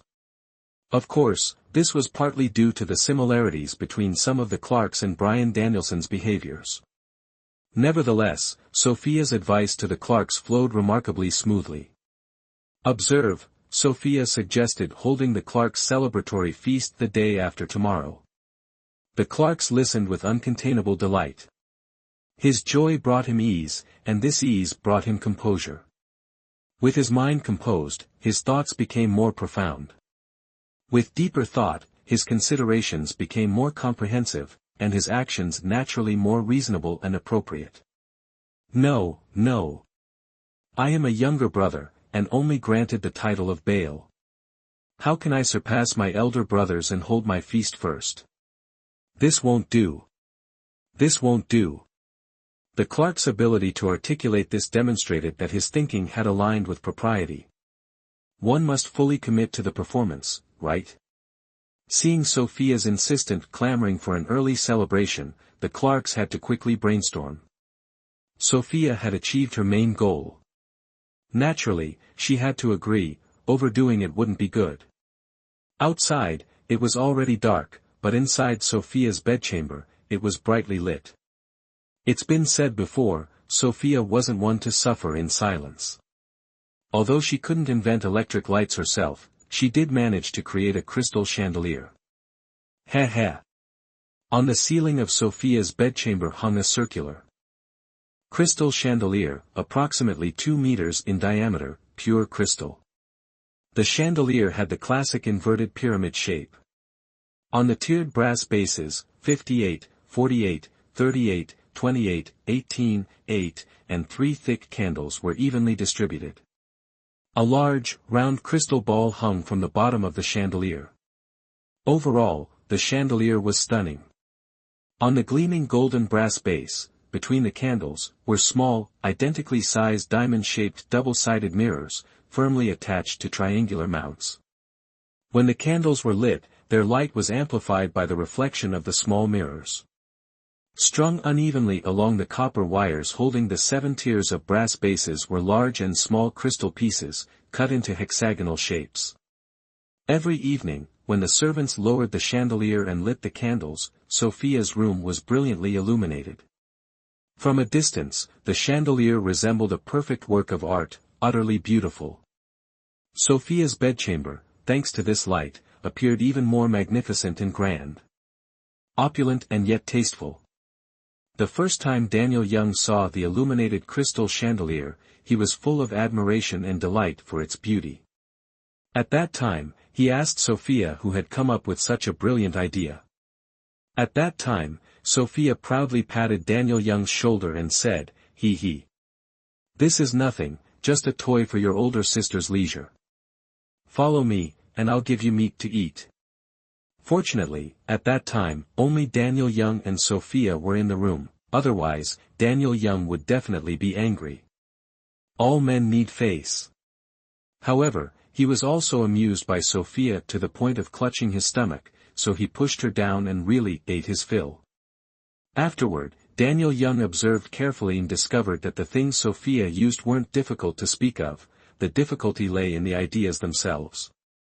They were truly exquisite, not something just anyone could come up with. Today, he looked up and saw the crystal chandelier again. Sophia looked even more beautiful under the light. That smile, how could it move his heart so? However, at this time, Sophia hadn't yet noticed this gentleman's wandering thoughts. She was still chattering away. On the contrary, Daniel Young couldn't hear anything Sophia was saying at all. He could only see Sophia's alluring red lips opening and closing, truly captivating. So, he couldn't restrain himself, actually, his heart was already stirred, embraced Sophia, and slowly lowered his head to kiss her red lips. At this moment, if Sophia was still chattering, she would be a fool. However, she also had feelings for Daniel Young. The night had just begun. How could such a heartwarming activity end so quickly? The next day, Daniel Young rewarded the entire household. On the third day, Sophia held a lavish family banquet within the residence. Chapter 22, Wives and Concubines Clash, 2, why did Sophia only want to hold a celebratory banquet within the residence and refuse to hold one outside? This is quite obvious, isn't it? Holding a celebratory banquet within the residence means the attendees are all members of the household, it's a family banquet. Her status and the lady's status in the house are currently one principal wife and one secondary wife. Anyone can hold a family banquet. It's just a manifestation of who is more favored. But if she were to seize even the opportunity to hold the outside celebration, it would clearly be a direct slap in the face of Grace Evans, the principal wife. Why invite hostility, especially over such a trivial matter? She wouldn't do it. Sophia knew that she and the lady could never become friends. They were naturally on opposing sides in terms of interests, but there was no need to become enemies. She, Sophia, wasn't like in those palace intrigue novels, either respecting the principal wife as a superior or treating her as a rival to eliminate. It's a reversal of primary and secondary. The most important thing was never Daniel Young's wives and concubines, but, she, Sophia, what position she ultimately held in Daniel Young's heart. Was she a wife, a concubine, a confidant, or just a temporary plaything? Of course, feelings require two people to cultivate and accumulate gradually, they cannot be obtained overnight. Therefore, Sophia had long secretly planned in her heart that she must capture Daniel Young's heart first, and then control his body. Ultimately, she would make Daniel Young, body and soul, belong to her alone, Sophia. If Daniel Young was the prince trapped in the castle, awaiting her rescue, then his concubines were the monsters she had to face along the way. Sophia's principle was to avoid if possible, hide if possible, fight if unavoidable, and leave after winning. Ideally, she'd encounter no monsters at all, but she knew that was impossible. For now, all she could do was capture his heart and make Daniel Young truly love her. Though the thought was pleasant, reality wasn't so accommodating. The 30th of November in the 40th year of Alexander King's reign was a rare clear day. Though the air was chilly, the sunlight was abundant. In the 9th Prince Daniel Young's manor, the servants bustled about. Yesterday, secondary consort Robinson of the Garden of All Flowers had given orders for a grand feast to celebrate her newly bestowed title. Yesterday, the manor's servants had each received a half-year bonus from the newly titled Daniel Young. So, despite the increased workload, everyone was cheerful and worked with extra zeal. In Sophia's words, this is the power of money. November in the capital was frigid, practically freezing. Therefore, Sophia chose Falling Silk Tower, behind the small garden lake, as the venue for the celebration. Falling Silk Tower was a two-story wooden structure. Its second-floor balcony offered a panoramic view of the rear garden, while the first floor served as Daniel Young's usual listening room. Due to frequent use, its cleanliness, maintenance, and heating were impeccable. Since yesterday morning, Sophia had personally overseen the arrangements at Falling Silk Tower. From the overall decor to the tablecloth colors, flower arrangements, and table settings, she meticulously inspected every detail. Last night, she extended gilded invitations to the madam, the esteemed consorts, the concubines, and the influential stewards, urging their attendance. After receiving Sophia's invitation last night, Madam Grace Evans and Nurse Collins had a long, closed-door discussion in their chambers. Afterward, Wendy Collins left the inner courtyard on an unknown errand. A good show was undoubtedly in store for Sophia, who remained blissfully unaware. Currently, only 3 individuals held the status of formal masters within Daniel Young's manor: Daniel Young himself, Grace Evans, and Sophia. Next, those with a semblance of royal connection, considered half-masters, were the 2 consorts, Lucy Moore and Julia Edwards, betrothed to Daniel Young. The remaining 8 were concubines receiving monthly stipends, including Julia Edwards, who had previously suffered a miscarriage. Roughly 13 people were invited to the feast, all members of the household. Since their marriage, Sophia hadn't encountered them. Daniel Young, mindful of her words the day after their wedding, never mentioned them in her presence. Sophia, in turn, pretended they didn't exist. But now, it seemed a meeting was inevitable. Sophia couldn't quite decipher her own feelings about it. Perhaps, she would only truly grasp it upon meeting them. These concubines of Daniel Young were also meeting this second Madame Robinson for the first time. They had restrained themselves early on, all wanting to see what kind of exceptional beauty this second Madame, who had kept the Clarks occupied for nearly 3 months, truly was. The entrance of Jade's Silk Tower was carpeted with brand new red carpet, stretching all the way to the stage on the first floor. Every meter along both sides of the carpet, a circular flower stand was placed, filled with fresh roses and jasmine, filling the entire tower with fragrance.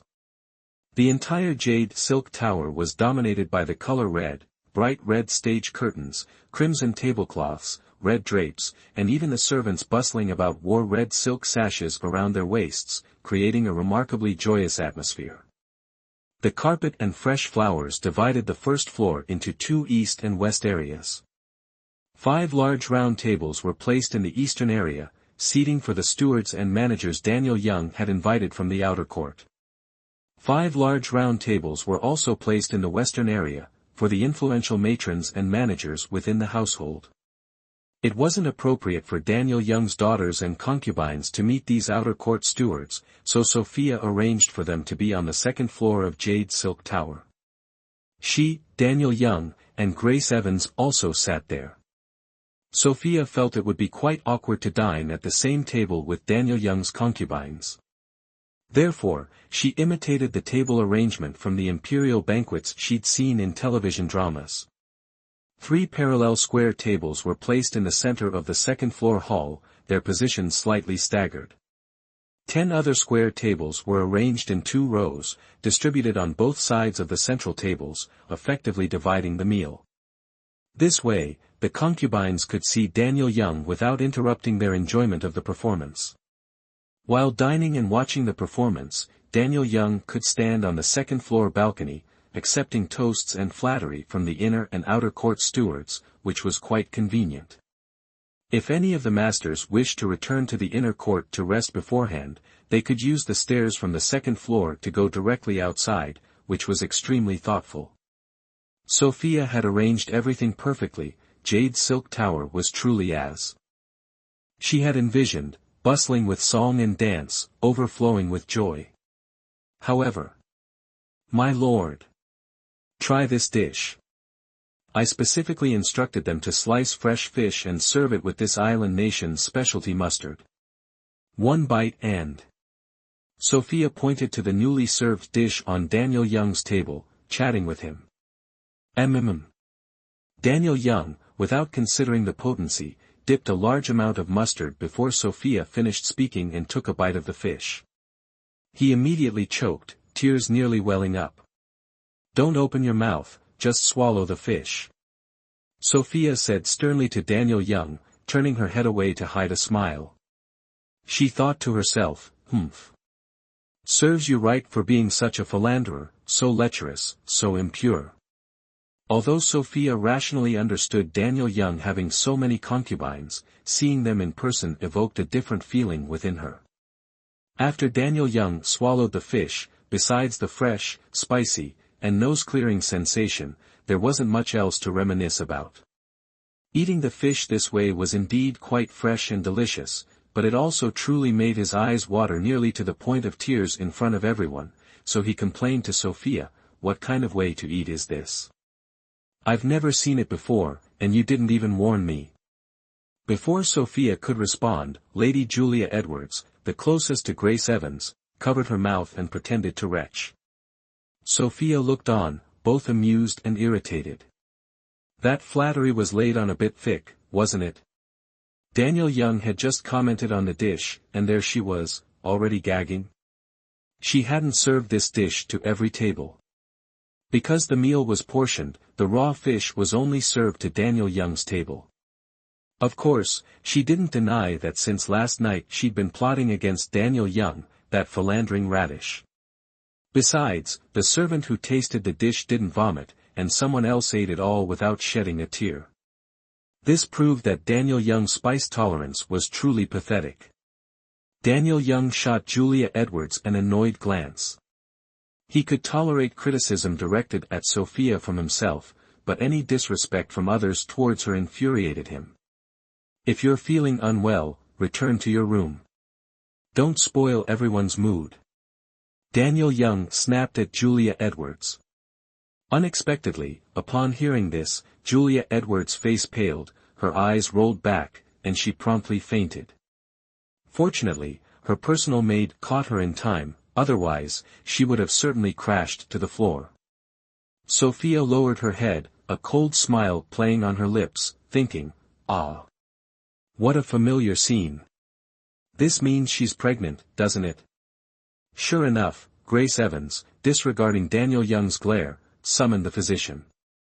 A moment later, the old physician knelt, congratulating Daniel Young. "Congratulations, Master. Double blessings have descended upon your house. Lady Julia Edwards is with child." "Congratulations, Master." The 2 rows of concubines rose and bowed in unison, offering their congratulations to Daniel Young. Grace Evans, with a joyful expression, approached Daniel Young's left side to speak with him. "This is wonderful news. Congratulations, Master. You've received a reward and now an heir. Mother Consort will be overjoyed when she hears. Doesn't Sister Robinson agree?" After hearing the news of Julia Edwards' pregnancy, of the 2 who remained expressionless, one was Sophia. Hearing Grace Evans' question, she rose and moved to Daniel Young's right side. "Madam, there's no need for such formality. You can address me as Concubine Robinson. As for Sister, I dare not accept such a title." #### Chapter 23, Wives and Concubines Clash, Part 3, Sophia, that fiery temper. "They're all scheming against me, yet they call me Sister." She practically wanted to point at Grace Evans' nose and retort, "Excuse me. My mother only gave birth to me. I have no sisters." Grace Evans' face darkened upon hearing Sophia's reply. "What's this? It seems Concubine Robinson is displeased. In response to Madam, I am not the one with child. I am neither the mother nor the father of this child, so whether I am happy or not is truly none of my concern." Sophia was audacious. This statement was equivalent to telling everyone present, "This child has nothing to do with me." Grace Evans was both delighted by Sophia's boldness and recklessness and slightly envious of her unrestrained nature. In truth, she also wanted to announce, "This child has nothing to do with me." But, she couldn't. Thinking about this, Grace Evans raised her head again, wanting to use Sophia's words to find fault with her. But before she could speak, Daniel Young, who had been silent until now, spoke up. "How long has Julia Edwards been pregnant?" Daniel Young directed this question towards the physician, but upon hearing it, at least 2 people at the scene were immediately startled. The physician knelt on the ground, kowtowing, "Master. Julia Edwards is 3 months pregnant." "Oh. 3 months already?" Daniel Young's tone sounded slightly surprised. "Yes." The old physician remained obediently kneeling, not daring to raise his head. "So, in your opinion, is this pregnancy stable?" "Master, Julia Edwards' pregnancy is very stable. Judging by her pulse, as long as there are no major unforeseen circumstances, both the child and Julia Edwards will be safe and sound. You can expect to be a grandfather in 6 months." The old physician truly managed to say 2 sentences that pleased Daniel Young. Well said, reward him." Theodore Murphy quickly stepped forward, handing a red envelope to the physician. "Thank you for the reward, Master." The physician finally breathed a sigh of relief. "You may leave." "Yes." The physician kowtowed to Daniel Young once more before retreating, feeling quite pleased with himself as he left.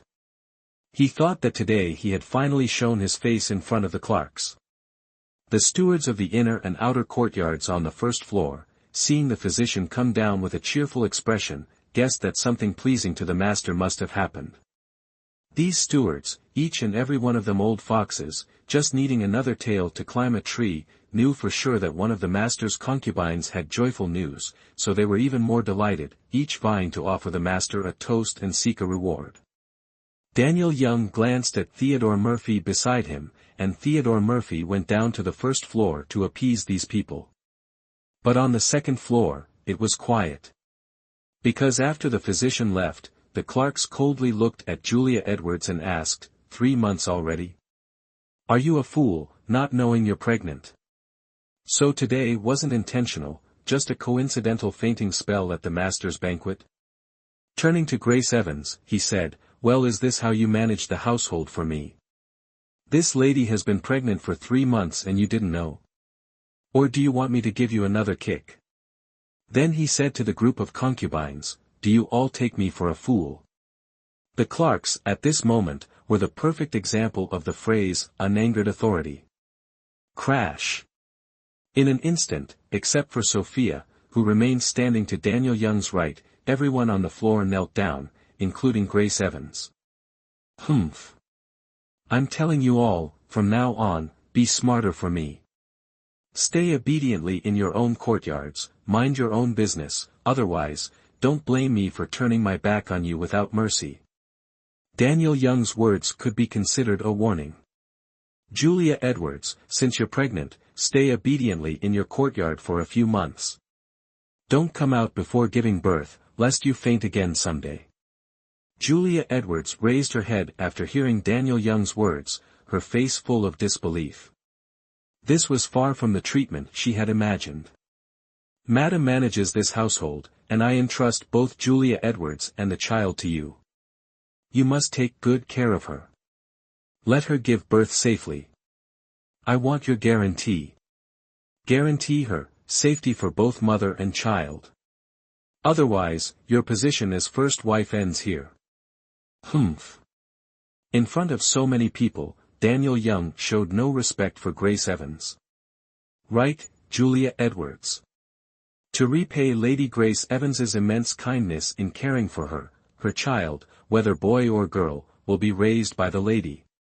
Daniel Young thought, don't you two think you can join forces to make things difficult for my Sophia?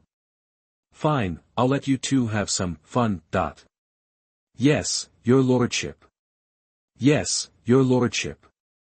The two women knelt on the ground, each responding with their own thoughts. Daniel Young didn't look at them again, but said to the remaining concubines, tomorrow, I will have the physician examine each of you thoroughly. From now on, every half-month, the physician will come to check your pulses. I don't want another banquet where someone faints and then claims to be pregnant without knowing it, understand? Yes, your lordship. This time, all the women in the residence were obedient. All right, you must be tired after all this excitement. You are all dismissed to rest. Daniel Young waved his hand, and except for Sophia, whom he kept by his side, the other women descended the stairs from the second floor and returned to their own courtyards. Among them, of course, was the official wife, Lady Ngak. So, men aren't fools. It just depends on whether they care about you, whether they want to defend you, to stand up for you.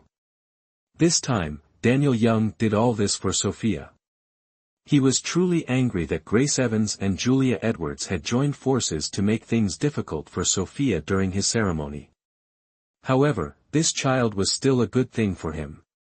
Not to mention, the last time the child was miscarried due to his actions, the child's mother had cried many times, heartbroken beyond measure. With this child, his mother would surely be overjoyed. If this had happened during Grace Evans's ceremony, he wouldn't have defended her, he would have simply pretended not to know. But Sophia was different, she was his precious treasure, how could he let them bully her? Seeing that the annoying people had all left, he embraced Sophia and wanted her to sit down.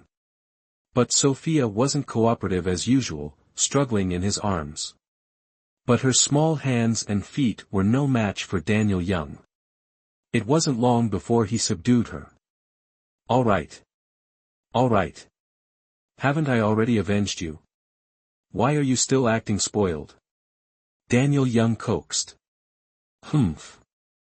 Who says I'm angry? I'm just happy for you. Double happiness has arrived. What wonderful news. Sophia said sarcastically. But to Daniel Young's ears, Sophia's sarcastic words sounded so pleasing. Little thing, jealous, aren't you? Oh my. What double happiness. If Sophia could get pregnant, that would truly be double happiness for me. Humph. Then just wait.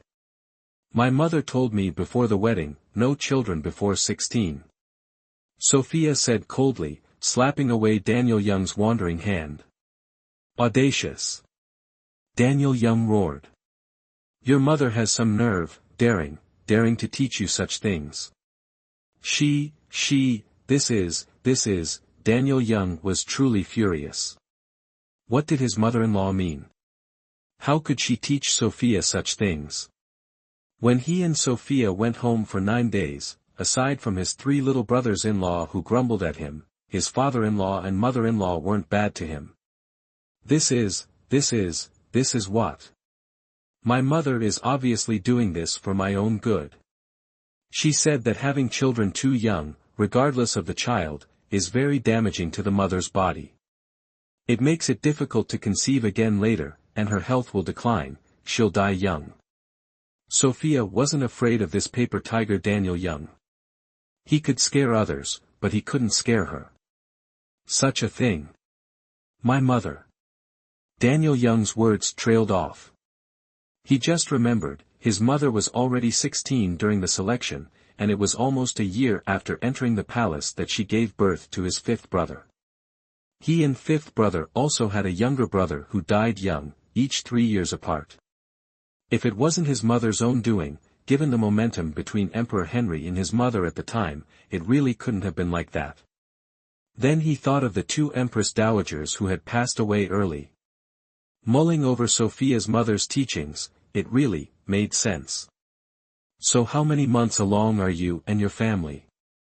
How can you be so sure you're not pregnant? Daniel Young asked Sophia curiously. He didn't believe Sophia would dare to secretly take contraceptives, that wasn't something a secondary consort could use. Garden of All Flowers wasn't entirely hers yet, he couldn't possibly be completely unaware. Humph. Mother Hilary Baker found me a secret Mongolian medicine. If used before the age of 12, it can delay a girl's menstruation for several years. I still haven't started menstruating. How could I be pregnant? Sophia said smugly.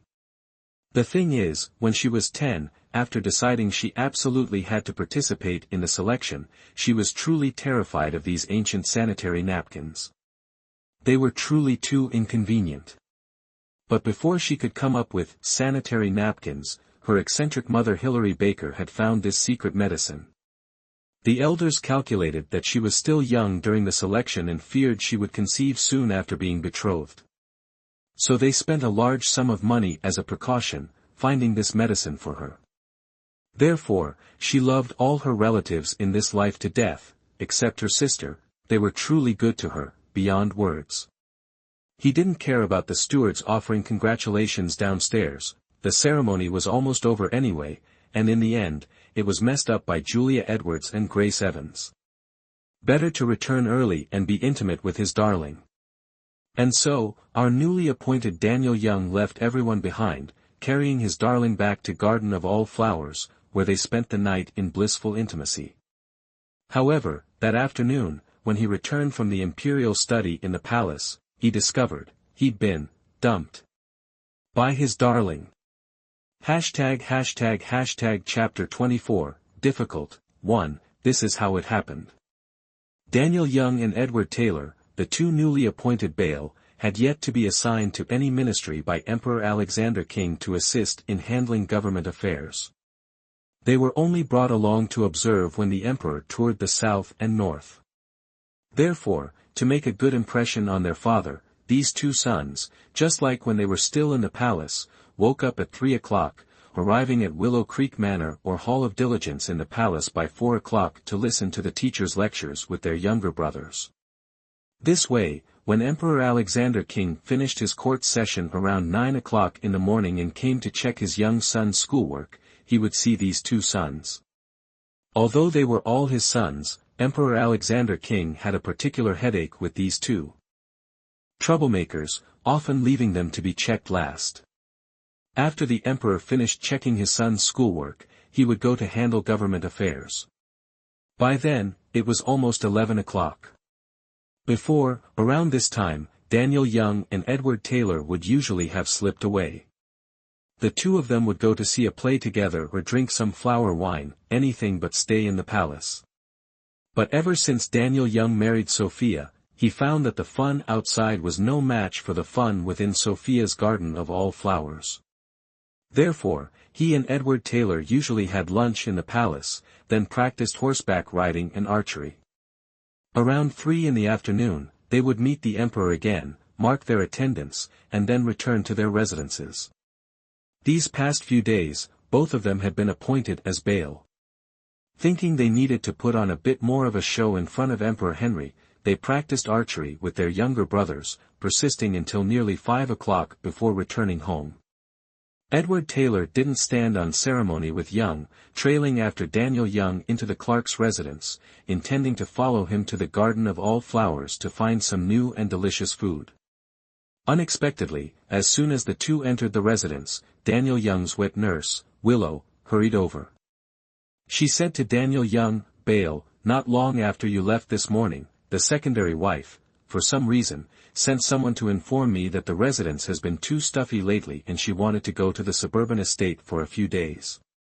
She told me to let you know when you returned.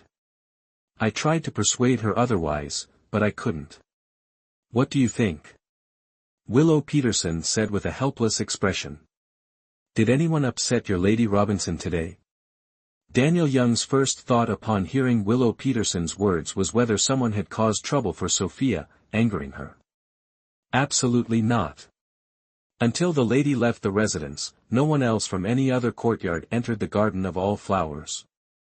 Willow Peterson affirmed with certainty. Inwardly, she muttered, "Now, who in this residence would dare to provoke her? Even when you speak, you no longer call Tong Yen Shi secondary wife. I immediately changed to calling her lady. Everyone knows what's really going on." Then, how did Lady Tong Yen look when she left? Daniel Young truly couldn't figure out what was wrong with Sophia, why she would leave so suddenly. Last night, they were still on good terms. "Reporting to you."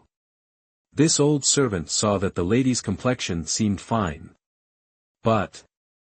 Willow Peterson paused mid-sentence. "But what, Mama, just say it."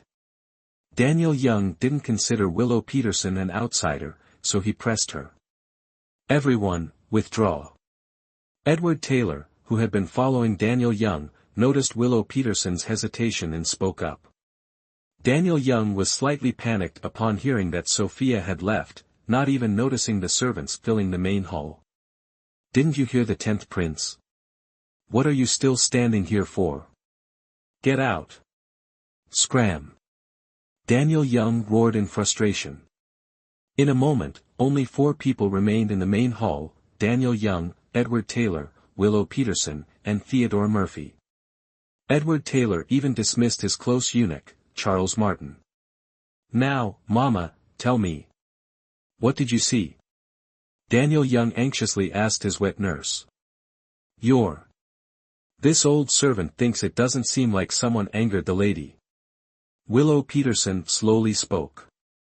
"Then why would Sophia suddenly leave like that?" Daniel Young asked in confusion. Listen to this old servant. Lady Tong Yen is still young, and after your marriage, you have always favored her.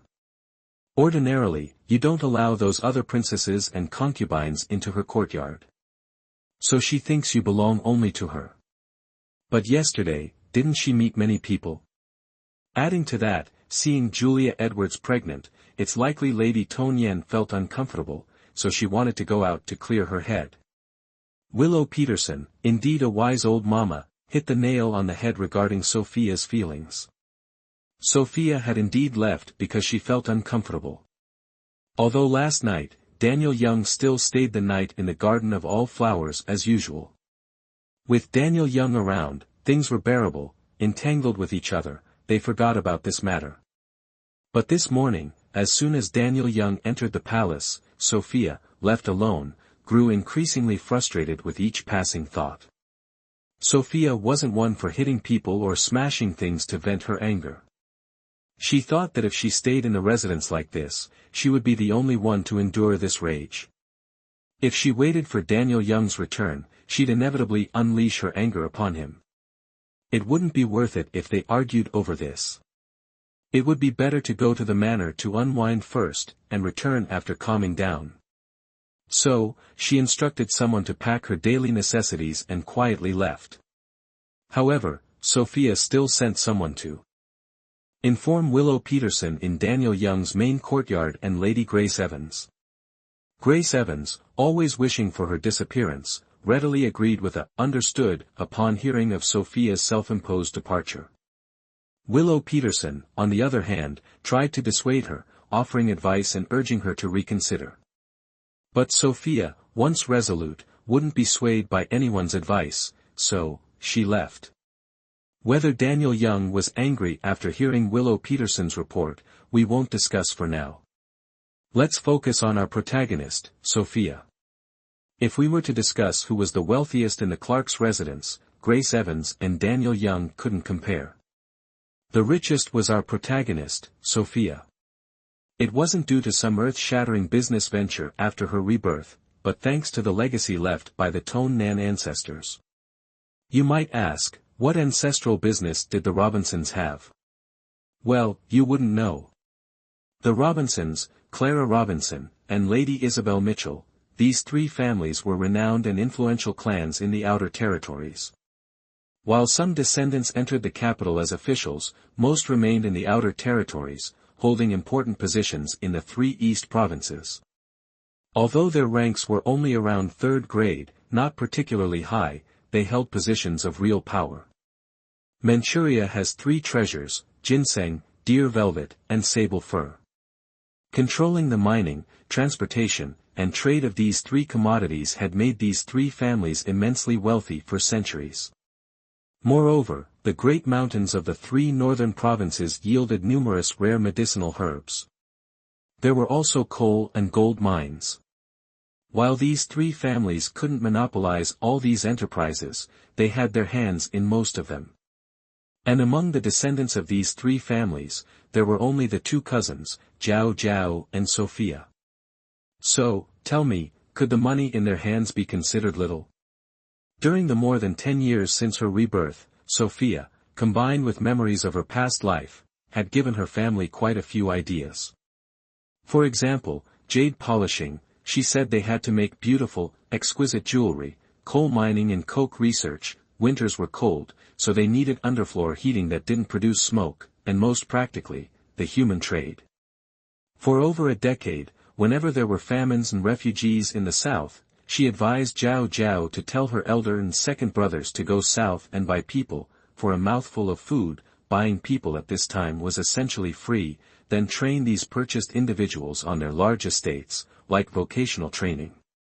Some learned farming and floriculture, others cooking, some massage, others accounting, and so on, encompassing all sorts of professions. Afterward, they would sell these individuals through their servants, and over the past 10 years, the development of this talent business has been remarkably successful. Influential families, officials, and royal residences in the Northeast, whenever they needed personnel, the first place they thought of was the talent pool cultivated by the Robinson family.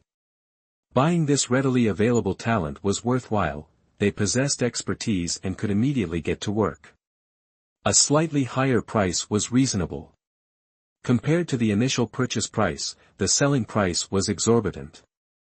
Therefore, Sophia's dowry couldn't be said to include absolutely everything, but it was pretty darn close. Sophia not only possessed money, but also estates, shops, and skilled individuals. Having talented individuals meant she could manage all of these assets effectively, generating new wealth. Therefore, if one were to discuss the wealth of the Clarks, it truly resided with this second madam, Sophia. Sophia not only knew how to make money, but she also knew how to enjoy it, how to spend it. Just like her jaunt over to East Garden. True to its name, it was a winter leisure retreat she had specifically designed. East Garden's location wasn't far from the capital's outskirts, not exactly near Little Hill Mountain, but not too far either. However, on this estate, there was only a very small spring, just enough for Sophia's personal enjoyment. She had instructed people to build 3 large houses based on the location of this spring. To the west was the main bedroom, in the middle was the living room, and only the east side was slightly larger, spanning 200 square meters. Inside, there was only a pool, suitable for both swimming and bathing. Needless to say, the spring was located within this room. But the estate's recreational design was the key feature. Spreading out around the estate, she divided it into sections, designing several spots for winter snow viewing, ice skating, curling, dog sledding, and snowboarding. In short, after Sophia arrived, she put all her worries behind her and played freely. During the day, she ice skated, built snowmen, had snowball fights, rode sleds, and occasionally, when the mood struck, she'd form a team with her maids to play curling. In the evening, she'd return to soak in the hot spring and have a drink. Now, Sophia suddenly realized that being married wasn't so bad. Unless Daniel Young insisted on dragging her back to the manor, she could stay as long as she pleased. There were no elders in the house to nag her. Oh my! This is wonderful, I don't want to go back to the manor. Sophia murmured to herself, soaking alone in the hot spring that evening. Her hand still held a Western-style crystal glass filled with wine mixed with pure grape juice, lazily leaning against the edge of the pool, feeling utterly relaxed. Humph! You're living the high life. And you're still thinking about returning to the manor? Daniel Young's reproachful voice suddenly sounded from behind Sophia. Could it be that I miss home so much that I'm hearing things? Sophia said hesitantly. Humph! Is it genuine longing or feigned longing? This voice sounded gentler. Why do I keep hearing your voice like this? Jane! Jane! Do you hear him talking? Sophia pretended to call for Jane. Turn around, and you'll find out if it's me or not. Hearing this, Sophia quickly turned around. Husband! It really is you. Why did you come so late? Chapter 25, Difficult, 2, Husband. It really is you. Why are you so late? Look at that. Sophia's words dripped with reproach. As if she wasn't the one who'd been gallivanting and forgetting the way home for half a month. Moreover, judging by her tone, you'd think she'd been forced to leave the estate, enduring unbearable hardship. She was practically at her wit's end, until her beloved Daniel Young finally arrived, rescuing the poor damsel in distress. What is this called? Audacity. Turning black into white. Yet these words were remarkably effective on Daniel Young. Hearing Sophia's complaint, Daniel Young's burning rage deflated like a punctured balloon. Slowly shrinking. Humph. Acting so wronged, as if you weren't the one gallivanting and forgetting the way home. If I hadn't come, how much longer were you planning to stay here? Daniel Young's anger had dissipated, replaced by a sense of grievance. His darling had run off without a word, leaving him to wonder where she was. Heaven knew how he'd been living these past days, while this heartless woman was living it up. Let us rewind to the day Sophia left the estate. In the main hall, after hearing Willow Peterson's words, Daniel Young's first thought was, well, that's probably it. So he said, where is Sue's manor? Did she inform the mama? I'll go find her and bring her back later. Oh my, oh my. Let me see. Is this still my calm and collected young master, the one who knows how to handle women? Edward Taylor remarked. Young master, didn't you lecture us before, saying, if you can't even control your own woman, you're wasting your time as a prince? So when it's your turn, it's different. Don't make me laugh. What does this have to do with Edward Taylor? Isn't it just that Sophia usually doesn't give him an inch, always taunting him? He's a grown man, why be so petty? Taking this opportunity to rub salt in the wound, isn't he? 10th brother. That's not just anyone, that's your sister-in-law. You can't talk like that. Though Edward Taylor's words gave him pause, Daniel Young still rebuked him. The two brothers had grown up together. Put plainly, Daniel Young knew what Edward Taylor was thinking even before he spoke. He knew the brat was only saying this because he didn't want Sophia to always have the upper hand. So, after some thought, Daniel Young actually abandoned his intention to go find Sophia. He thought that although Sophia had a legitimate reason for leaving, she had gone too far. Just imagine, I don't belong to her alone, how can I only be hers, and no other woman can bear children for me? Even if she's jealous, she can't just leave like that. It seems I need to give her the cold shoulder for a few days, wait for her to come to her senses, regret her actions, and return. Then I'll give her some sweetness, and she won't dare to be so childish again. And so, the two good brothers, Daniel Young and Edward Taylor, left the estate to drink and carouse. That evening, Daniel Young returned to the manor and, as usual, headed towards the Garden of All Flowers, but Theodore Murphy followed close behind, feeling obligated to remind him. Master. Lady Evans has recovered, but you haven't visited her yet. Would you like to go see her? Theodore Murphy's suggestion wasn't motivated by any bribe from Grace Evans. He thought, Lady Robinson is away, and Master seems to have forgotten. He's about to head to the Garden of All Flowers. If I speak directly, it might bruise his ego and cause him distress. It's better to offer him a way out. Daniel Young then realized, that's right, Sophia is away from the manor, She doesn't think of me, so I won't bother with her either. Daniel Young's inner thoughts were childishly resentful towards Sophia. All right. Let's go to Grace Evans's place then. Though he tried to sound enthusiastic, his words came out reluctantly.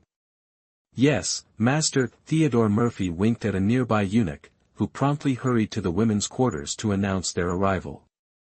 Thus, for 3 consecutive nights, Daniel Young stayed with Grace Evans. After that, he resumed his philandering ways, spending one night with Lucy Moore, the next with Collins, and then with Phillips, just like before. However, after just a week or so, Daniel Young felt a sense of emptiness. Despite the company of numerous beauties, Edward Taylor's friendship, and the flattery of his followers, he still felt unfulfilled. He often found himself thinking of Sophia. What is she doing now? Is she crying, or laughing, heartbroken, or has she forgotten me? The thought of Sophia truly forgetting him sent a pang of pain through his heart. So, from the 9th day onwards, Daniel Young stopped visiting the other women's quarters.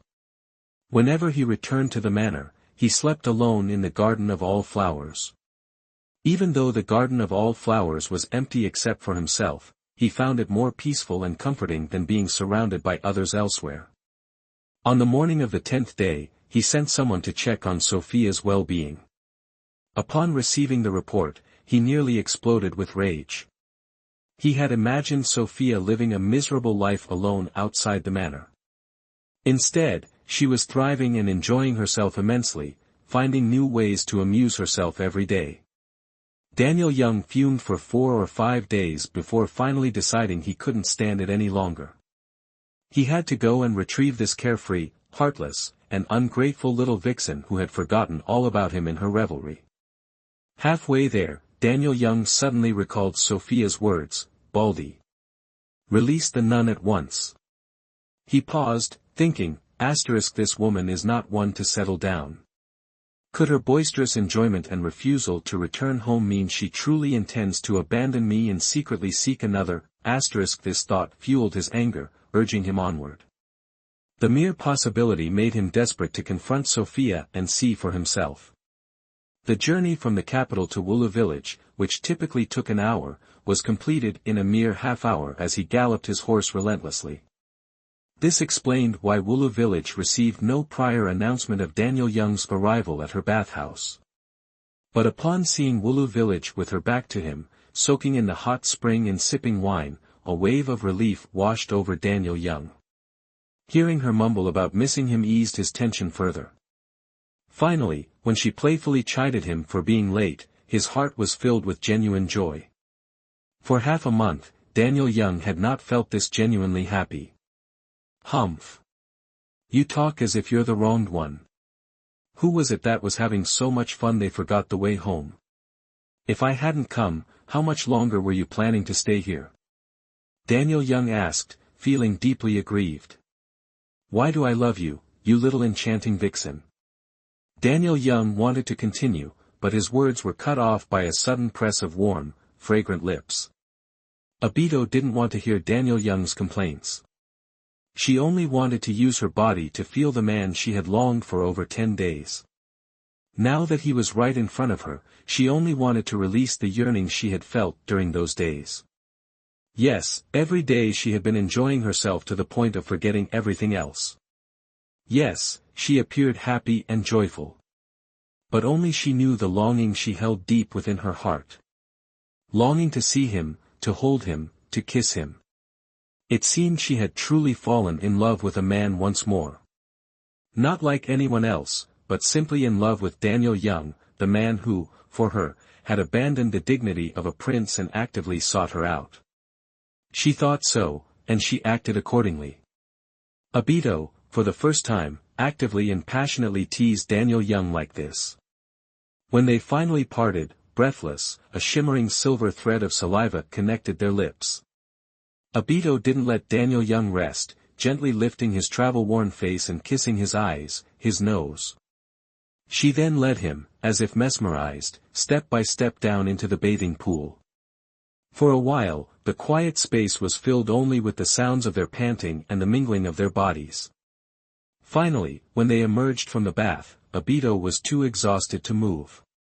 Despite her exhaustion, her arms remained tightly wrapped around Daniel Young's neck. Daniel Young was also very tired.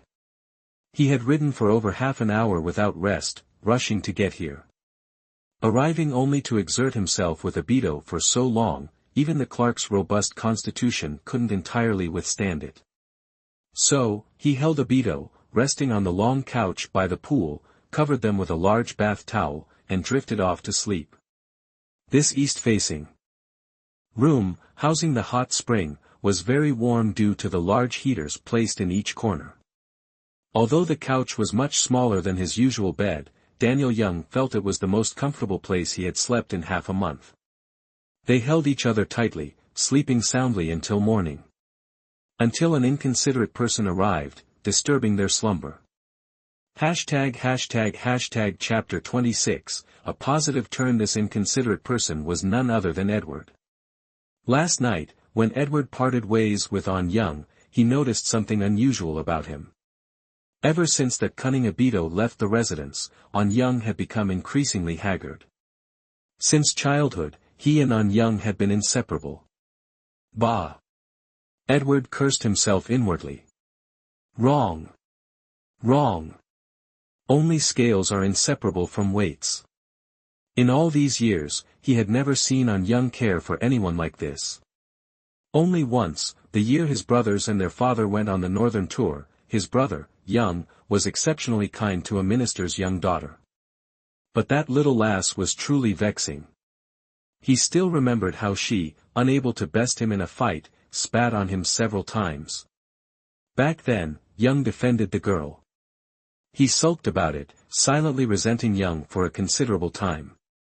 If Young hadn't fallen ill afterward, forgetting everything from that period, who knows what would have become of that little girl. Thankfully, he forgot.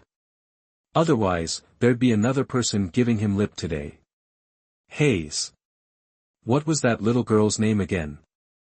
Lying in bed, unable to sleep, Edward Taylor suddenly pondered this. Charles Martin. Charles Martin. Edward Taylor pulled back the bed curtains and called out. Master. Your servant is here. Charles Martin, keeping vigil by Edward Taylor's bedside platform, immediately rose. "Master, are you thirsty? Or do you need to relieve yourself?" Charles Martin inquired astutely. "Neither. I have a question for you.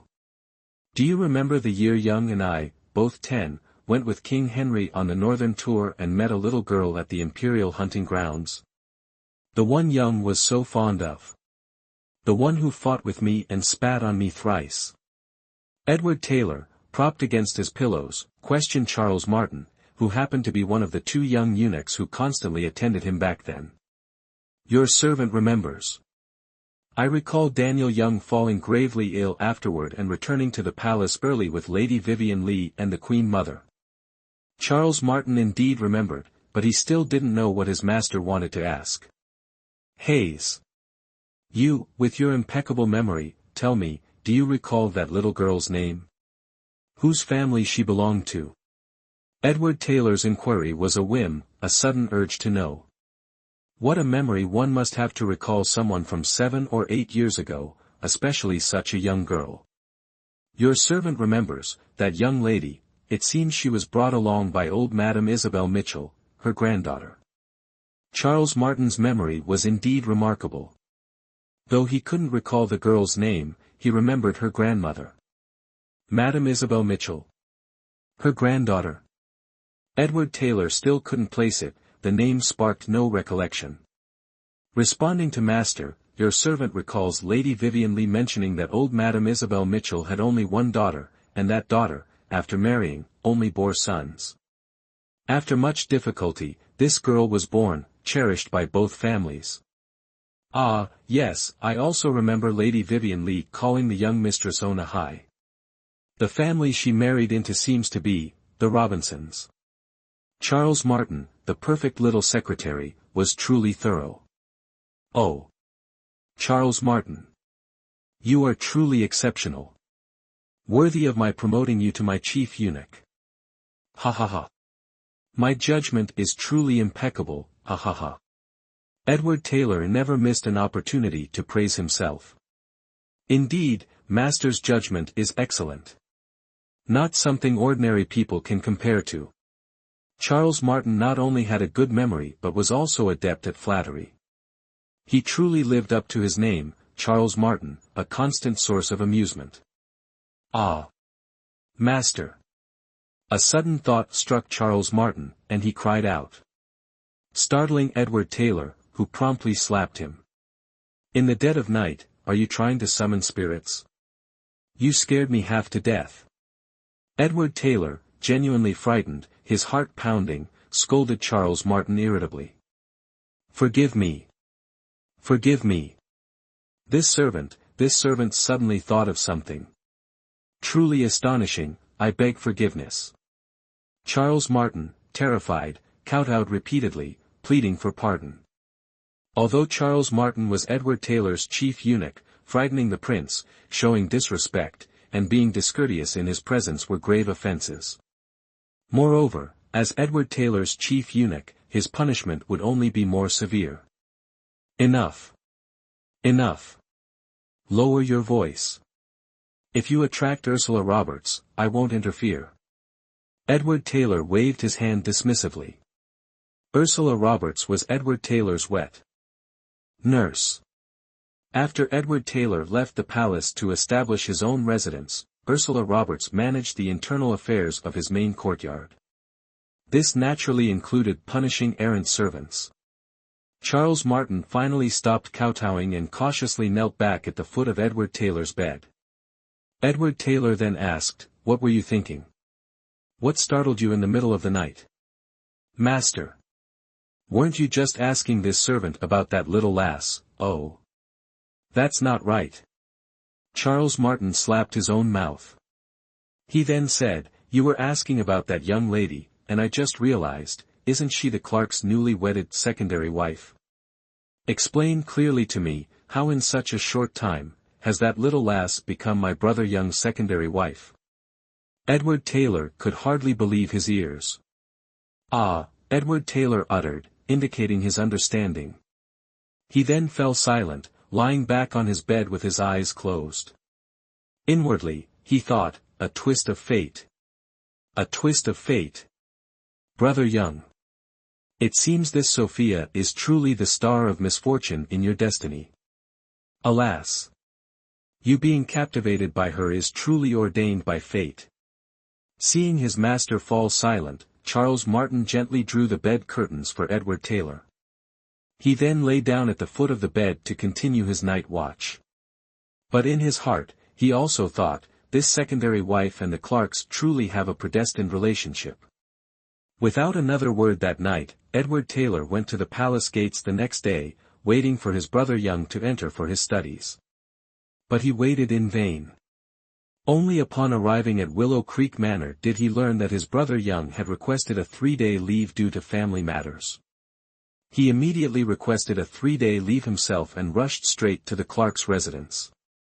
It must be said that Willow Peterson truly understood her 2 elder brothers. She had been waiting for Edward Taylor at the gate since early morning and didn't allow him to enter.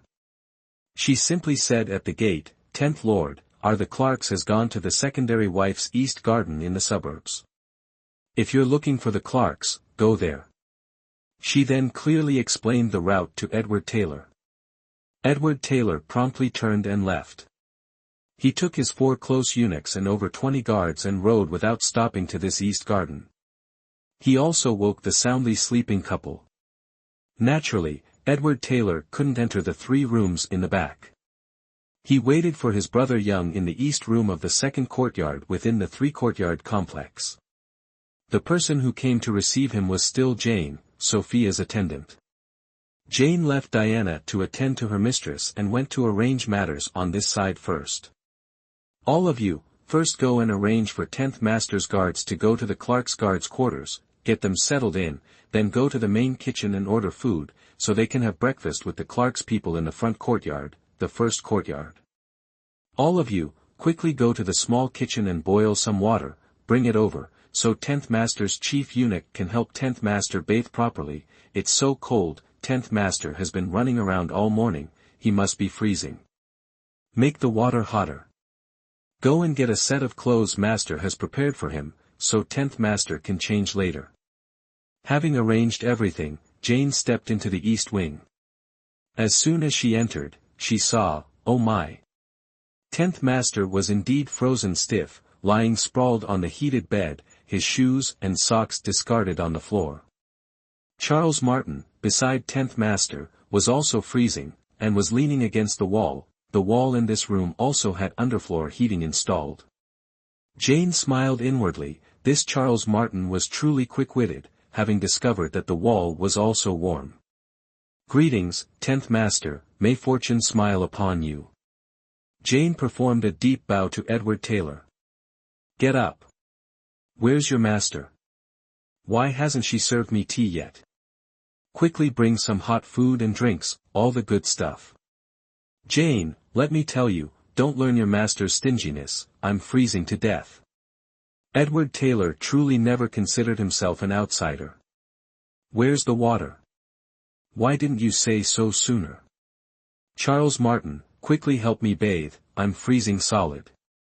Hurry up." By the time Edward Taylor had finally finished bathing and changing, Daniel Young arrived fashionably late. "What do you mean, why am I only coming out now? Doesn't your Young have to get ready before coming to see you?" Daniel Young scolded Edward Taylor with a laugh. Chapter 27, Relaxation. Daniel Young, hearing Edward Taylor's fawning question, glared at him irritably. Before Daniel Young could open his mouth to scold him, Sophia arrived.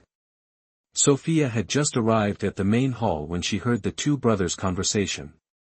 And Edward Taylor's casual question just now ignited the anger in Sophia's heart. She thought to herself, "Humph.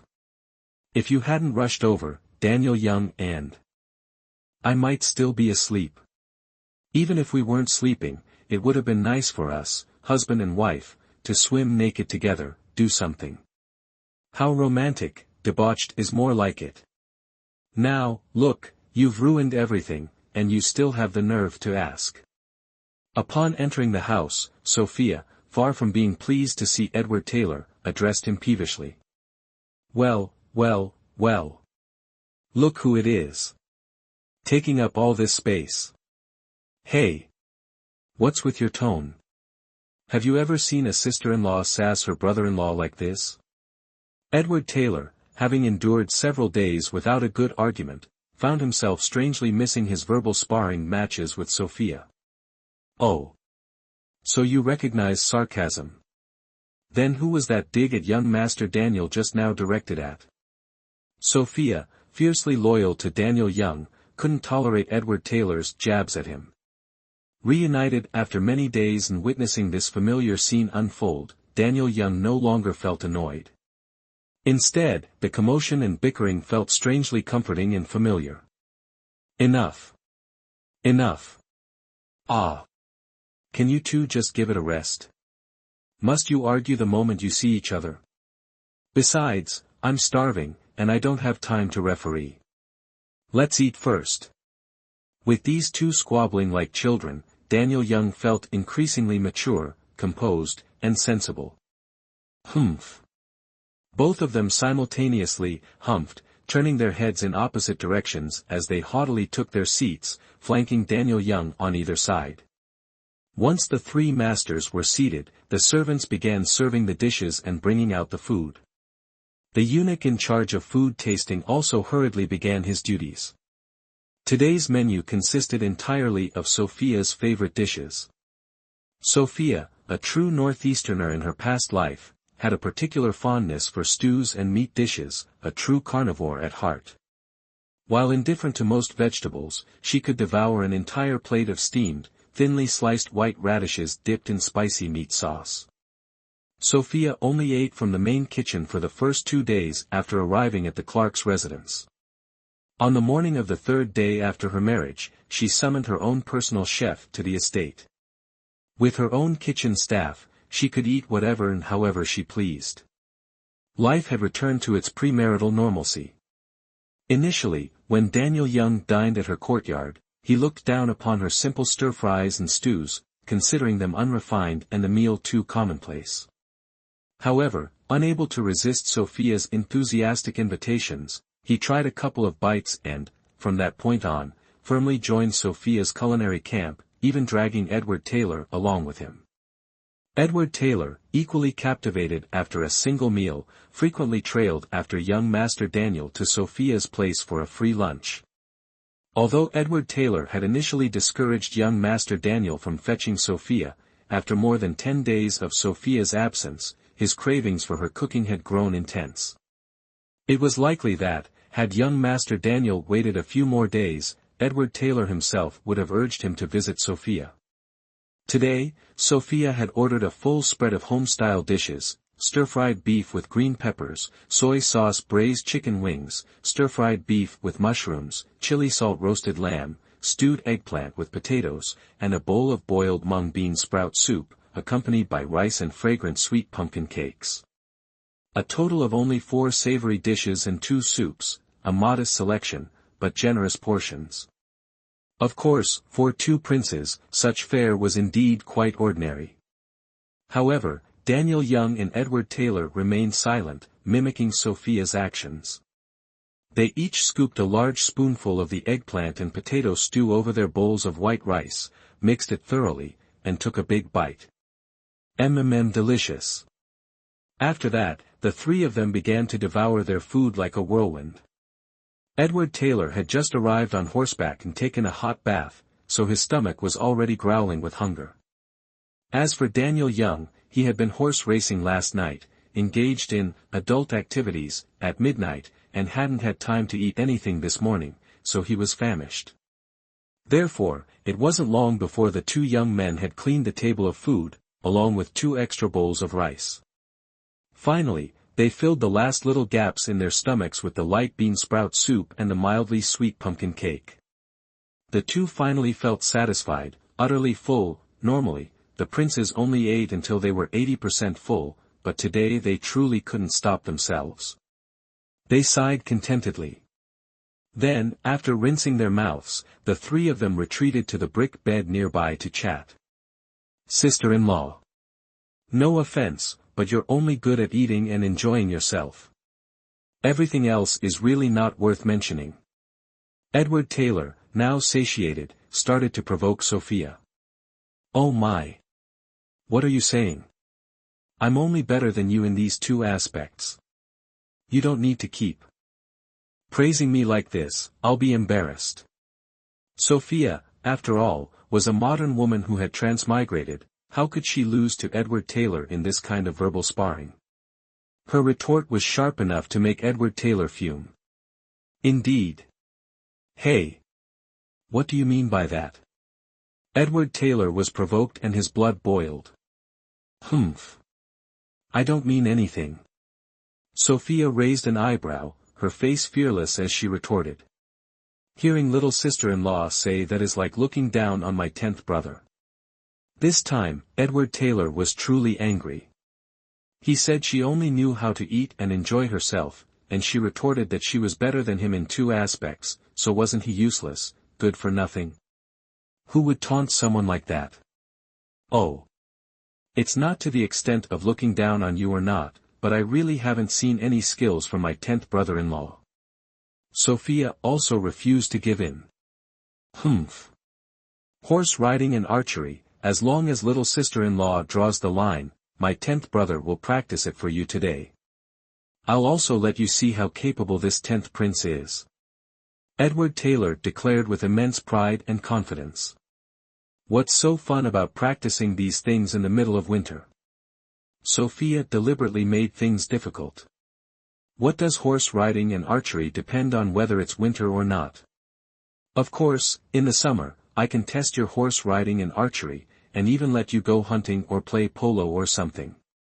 But in the middle of winter like this, with the weather so cold, who would play these things with you? If you want to play, you have to play something appropriate for the season. Ah. What's appropriate for the season? Sophia watched as Edward Taylor fell into her trap again. Ice skating, curling, of course. Sophia said with a hint of disdain. I know ice skating, it's our Manchu people's specialty. But what is curling? Edward Taylor had really never heard of it. Humph. You don't know, do you? Country bumpkin. Sophia thought to herself, these were all popular things in the 20th century, this kid definitely wouldn't know. Sophia. Edward Taylor yelled. Sophia. Don't talk to 10th brother like that. Daniel Young appeared to defend 10th brother, but then turned and embraced Sophia, truly afraid that Edward Taylor, in his anger, might strike her without thinking. All right. All right. I won't say anything more, is that okay? Seeing Edward Taylor's genuine worry, Sophia quickly changed her tune. Sophia, what is curling? How do you play it? Yes, what kind of game is curling, is it fun? Both of these lords were intrigued. Of course, it just so happens that we should go out and spend some money, I'll take you all to play and broaden your horizons. All right. And so, the three masters, along with 40 or 50 servants, headed towards Sophia's curling rink. When their group departed, Sophia didn't allow them to ride horses or palanquins, instead, they all rode dog-pulled sleds. Daniel Young and Edward Taylor found this novel, being their first time experiencing it. Little sister-in-law, this time I truly admire you, tell me, how do you come up with such clever ideas? Edward Taylor said excitedly. The three of them sat on a large sled, the sleds behind them carrying maids and eunuchs, while the sleds in front and around them were filled with guards. They vigilantly scanned their surroundings, although nothing should happen at the second madam's estate, they still had to pay attention to what needed attention, it was their job. Sophia, do you raise so many dogs? Daniel Young felt that Sophia had quite a lot of dogs here, and they seemed rather fierce. He wondered if Sophia was ever frightened by them when she came here. Sir. Are these a lot of dogs? My estate near Prosperity City has even more dogs than here. Sophia said casually. Ah. You raise so many dogs just to pull sleds in the winter. That's too extravagant. Edward Taylor interjected. He felt that raising hundreds of dogs just to pull these sleds for a few times in the winter was far too luxurious. The little sister-in-law's family was a bit excessive. Humph. What do you lords know? These dogs, when we're not here during winter, if there's a heavy snow and the roads are blocked, can replace horse-drawn carriages to pull fresh goods from the estate to the manor for us, quickly, reliably, and without delay. In spring and summer, they are sent to the tenant farmers at the farm to be raised. I compensate them 2 silver coins per quarter. This both supports the tenant farmers and helps them guard their homes. In autumn, they can be released into the fields at night to watch for thieves. These dogs are very useful, sometimes even better than people at herding sheep. Just by looking at you, it's clear you haven't experienced much of the world. So many practical things, and you understand nothing. Sophia went on and on about the dogs, leaving her 2 older brothers, who had never encountered such things, dumbfounded. They thought to themselves, so dogs could do so many things. Indeed, the dog sleds were much faster than riding horses or carriages, and they weren't bumpy. In just a short while, the entire group arrived at the ice rink Sophia had specially designed. Sophia meticulously explained the rules of curling to Daniel Young and Edward Taylor, then had members of her curling team demonstrate for the 2 lords and their chosen teammates. She then had them divide into teams and begin to play.